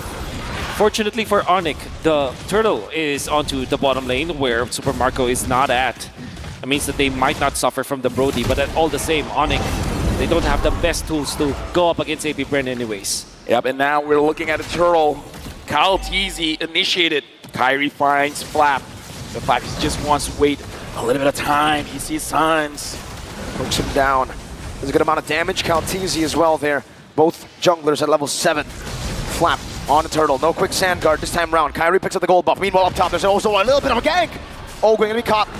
Taken down. Kyrie versus Flap versus Kyle, and it's Flap who takes it. Kyrie brought back to the team in the Shadow Stampede. The real world manipulation, not enough to take it down. Kyrie with the 2. Whoa! And that is a trade. 1 kill up top for a turtle for AP Brent. Kyrie is one of the only junglers that can play a utility hero like an assassin. How the hell did he thread the needle? He gets out and into safety. Unfortunately, he still missed the retribution. So, still massive coming out from AP Brand. Almost a free turtle, if you think about it, because they didn't lose anything. At the same time, Onyx had to just back down after all the investments that they did. Few in the mid lane, very low, Netherrealm. Popped in, Kyrie brought back to the team and onward. They're shattered, connecting as well. Game high! With a rough wave! Ogwen falling, Few as well! Now it's Kyle! With an Appraiser's Wrath! Key! Boy! Finds the oddity! Another one onto Marco! Sort of but Sans picks him up! This is why I say, man, Super Marco, as well as CW, they're developing a relationship. Super Marco came in and was like, I want to go down, but you're going to come with me. And that's a positive trait, obviously, for Onyx, as they switch back toward their side. They give two assists to CW, 1 kill after that. Eventually, he died, but that's all good for a Claude who's looking for farm in this early stage of the game. Most importantly, they have punished Kyle TZ, and Onyx have recovered. It's going to be good for the Delusion squad. Hey, I just want to say, man, this time they're picking up the pace. Both teams are fighting, I would say, in a faster tempo here. Yes. Both teams are finding the mistakes, and this is what happens in the best of 7. Keyboy, I got to say, very good counter engage. Coming in from AP Brand is like AP Brand, it strikes, but then Keyboy is just like, I'm just waiting for you guys to clump up. And look at I his want to deal position. maximum damage. Look at his position right now. He's trying to pin down Super Marco without the flicker. Does have the petrify.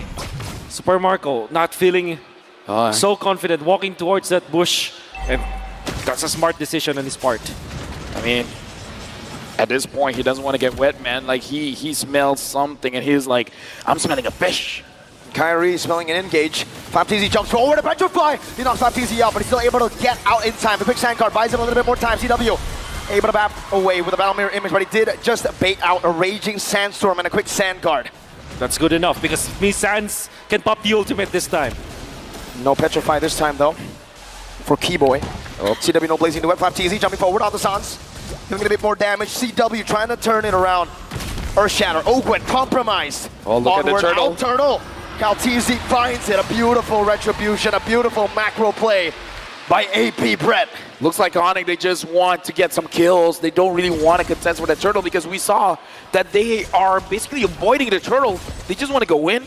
They want to get Super Marco down. Speaking of Super Marco, looks like Keyboy has to use the rough ways to escape. We see AP Brenna pushing the envelope up top. Blazing duet on the Super Marco. Still able to disengage for now. Punts in the stacks to Zone TW away. Does the same to Kyrie, and Boots is waiting in that bush. FlapTZ needs to back off. And Onyx and AP Brent, both these teams. Look at CalTZ. He's taking advantage of this chaos. He's like, hey, if you guys want to go up top, I'm going to go to your purple buff. It's a massive win. The retribution, he steals it. AP Bren are making micro moves that eventually pile up. And now it's great macro from AP Bren. They have regained the lead because of the small things that they have done. And they are doing it cleanly. Oh yeah, very clean. Right now, Onyx, it looks like they're being more responsive than being proactive. Whatever AP Brand is doing, they want to counter it for better or for worse. And AP Brand, I kind of feel like they're starting to understand the mentality coming in from Onyx. So if you guys are waiting for us to make a move, well, we're going to give you the sleight of hand. We're going to show you the left side while we take something from the right. Proteus up top. That means Onyx might go for the push here. But FlapTZ ever so on point with the defense. And AP Bren are just denying everything away from Onyx. Onyx just can't catch a break. Look at the position from Onyx. Everyone is on one side of the map. Sans now engaged on right now, not able to pop anything in time, and falls. Keyboy in the midst of it all. Petrify, rough waves, taunted up, cancelled out. What a Too cancel. bad! CalTZ shuts Keyboy down. A turn of our memory onto Kyrie, who pops in that Tortoise's Poissons, and AP Bren now with a significant advantage in the mid-game. The mental distress, man, is getting to Onyx. That's right. Sans now making mistakes. And the problem there for Sans as well as Keyboy is that they're not tanky heroes. They're eliminated easily. They didn't have their flickers. And the thing is, the Lord was already respawning during that time, so every single move that Onyx did in that fight is a mistake. And AP Bren punishes with the Lord take. Right now, AP Brand 3,400 gold lead. Onyx, they have CW on this Claude. It's possible. But AP Brand, I don't feel like they want to wait that long. They're waiting for that point where Onyx will concede a team fight. And then they might try to push to end. Stampede, Kyrie with the flank. A weird angle, an off angle to catch AP Bren off. The Purify going to be used up by few. CW claims the orange buff. Keyboy gets out of the taunt. Lord spawning back in the Land of Dawn, this time on AP Bren's side of the map. It'll be the defense for Onyx. Fortunately for them, they have all the tools to defend. They have an Eve. And this is something that they can use to bridge the early game to the mid game. At this time, Onyx needs to go full anti-disaster protocol now. They need to just regain their part of the map at least. Yeah. And they can use the Eve for that one. Super Marco able to get the turret up top. Kyrie so far is taking the opportunity of AP Brand setting everything up for him to farm for himself because he understands that he needs to get as tanky as possible. Hold up, that turret, ooh, still kept alive by Onyx. Now looking at the mid lane, tier 1, Boots holding it down, but the turret should fall. Tier 1 over to AP Bren. You see that move coming out from CalTZ, zoning out the members of Onyx by just literally walking down, and AP Bren are taking an easy turret in the middle. Further increasing their lead to 4K, and of course they're gonna get another turret. Now Onyx, their base falls. This is not looking good for Onyx. You can hear the cheers coming in. AP Brand has the energy coming in from the crowd. Boots goes in, Kyrie as well. Does the same, now taunted up. Brought back to the team. Turtles Boy Sound's gonna be used up. Calteezy has the Appraiser's Wrath, gets chunked down. Penalty down by Boots. Calteezy, raises his hands to the back. Keyboy looking for a flag right now. Goes in, but doesn't find anyone. Rough waves. Only onto one. Boots brought back once again. Ogwen, conceal, Earth Shatter to lock Boots down. Kyle doing the same thing. Keyboy with the oddity. Calteezy with the knock-up. Ogwen with the follow-up. And that's the Earth Shatter to lock Onyx down. Onyx, they made a move. That was a brave engage. Everything went right, but the damage was not enough. Mid lane base turret at risk of getting taken down. One more shot. Two base turrets. 10 seconds on the clock for Keyboy. 6 for Boots. Admirable coming out from Onyx to go for the play. This Boots landed a beautiful penalty zone, but they didn't have the damage. And Sans was sitting back. In fact, CW was babysitting Sans during that time because he knows that the Khalid will eventually jump and they needed to punish. What that meant is that after the jump coming out from Boots, there wasn't any follow-up damage. Even the real-world manipulation is not enough because the Nether Realm is available. So Onyx tried to go for the play, didn't have the items to back it up, and unfortunately lost so much because of that gamble. AP Brand now doing the Lord as Kyrie. 1 against 3. no. Brought back and taken down. Onyx on the brink. And AP Brent capitalized. Now onto Boots. DPZ. Keyboy with the oddity. With the rough waves. The Netherrealm saves him. CW with a purify. AP Brent are running Onyx down. Keyboy gets another Sound Blows. Super Marco has slain the mid lane. But there's no defense. Sans is down for 30 seconds. There's a fat minion of waves in the bottom lane. And they have the Brody. Mid lane gonna be cleared up right now by Boots. He's still holding on to the bottom wave. The Gonna base! clear it out as well. They're gonna end looking for the base. They're looking for the base. AP Bren, the Sky Kings have been taken down. The Golden Road to them. Bren, Lang, Malagas. The host country has never won a World Series. Look to the stage. They kept the trophy here. They continued the domination. They are the Curse Breakers, the 2-time World Champions. They are AP Red. It's a pleasure working with you, gentlemen. My name is Abel. Alongside with me, Wolf and Mirko. It's a pleasure serving all of you here. But now we are throwing it over to Mara with a world champions.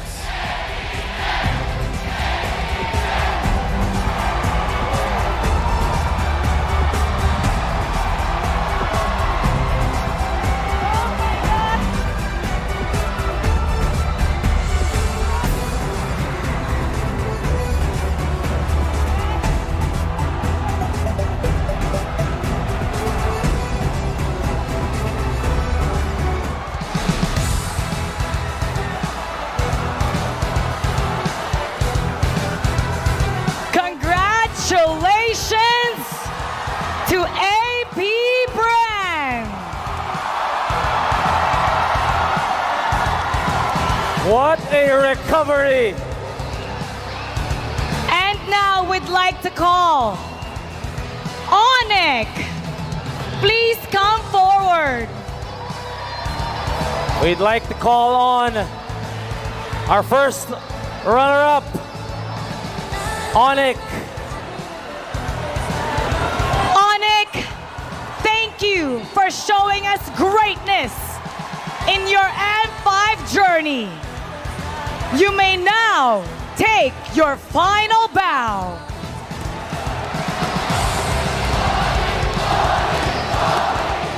You may now take your bow.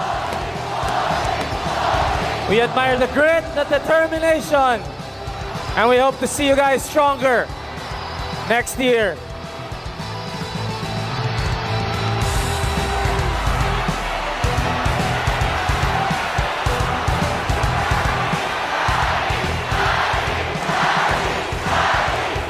Kyrie, listen to them. Say your name. Thank you so much, Onyx. Let's give him a big round of applause.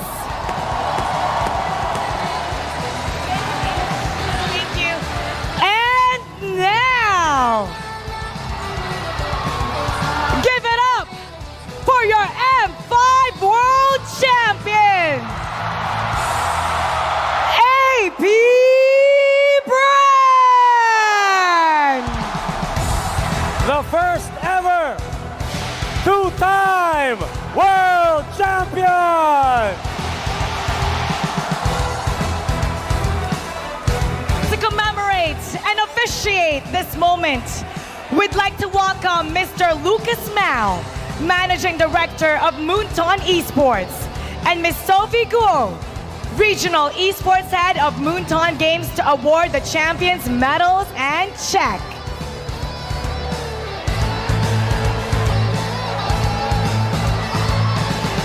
The Bees return to cement their legacy as their first ever two-time world champion.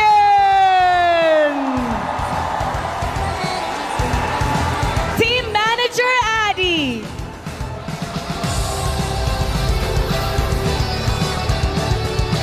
Pando.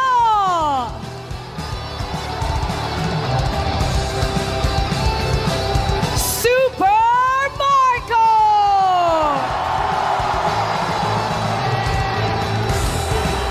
Kyle Teasy. Flop Teasy.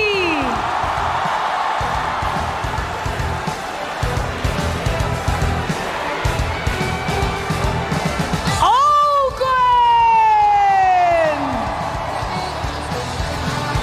Idol ng mga kids! Phew!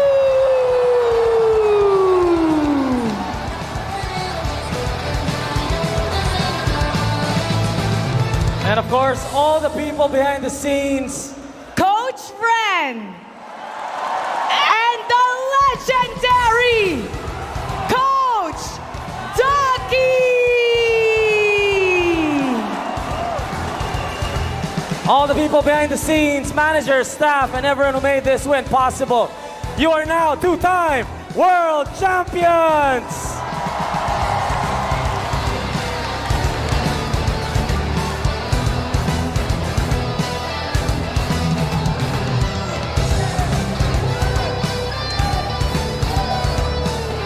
And let us now take a photo op. Once again, everybody, give it up for AP Brand.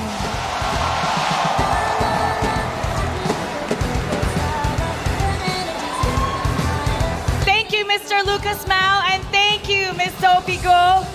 Now it's time to announce the MVP of this grand final series. Let me hear it from you. And to celebrate the achievement of our finals MVP, let us all welcome Smartphone Country Product Manager of ASUS Philippines, Sir Jerry Chow.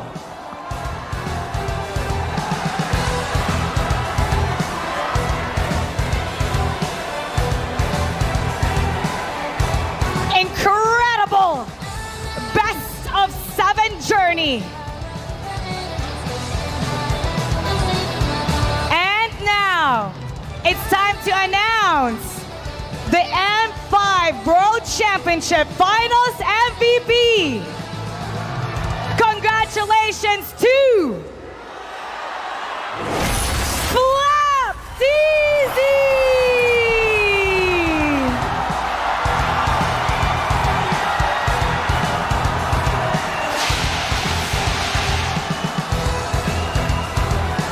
Flap! Flap! TZ, Flap! Flap, congratulations, Flap! Flap, parang nasupresa ka! Congratulations! You are now a 2-time world champion and you are the M5 Finals MVP. What's going through your mind? What are you feeling? What do you want to say to everybody?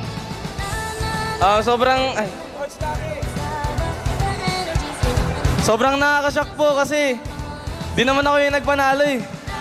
Yung mga teammates ko yung nagpanalo eh. Actually nagpatalo pa nga ako nung Arlot ako. So, di ko akalain parang surreal. He did not expect that he was gonna win the finals MVP. He thought he made them lose. But look at him now. He's the finals MVP. And let's now take a photo op.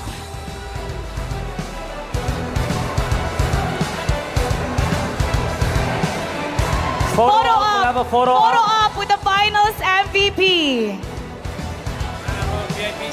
Okay. Thank you very much to Mr. Lucas Mao and Miss Sophia Guo. Thank you to Miss Jerry Chow. All right. AP Bren, your trophy is right there ahead of you.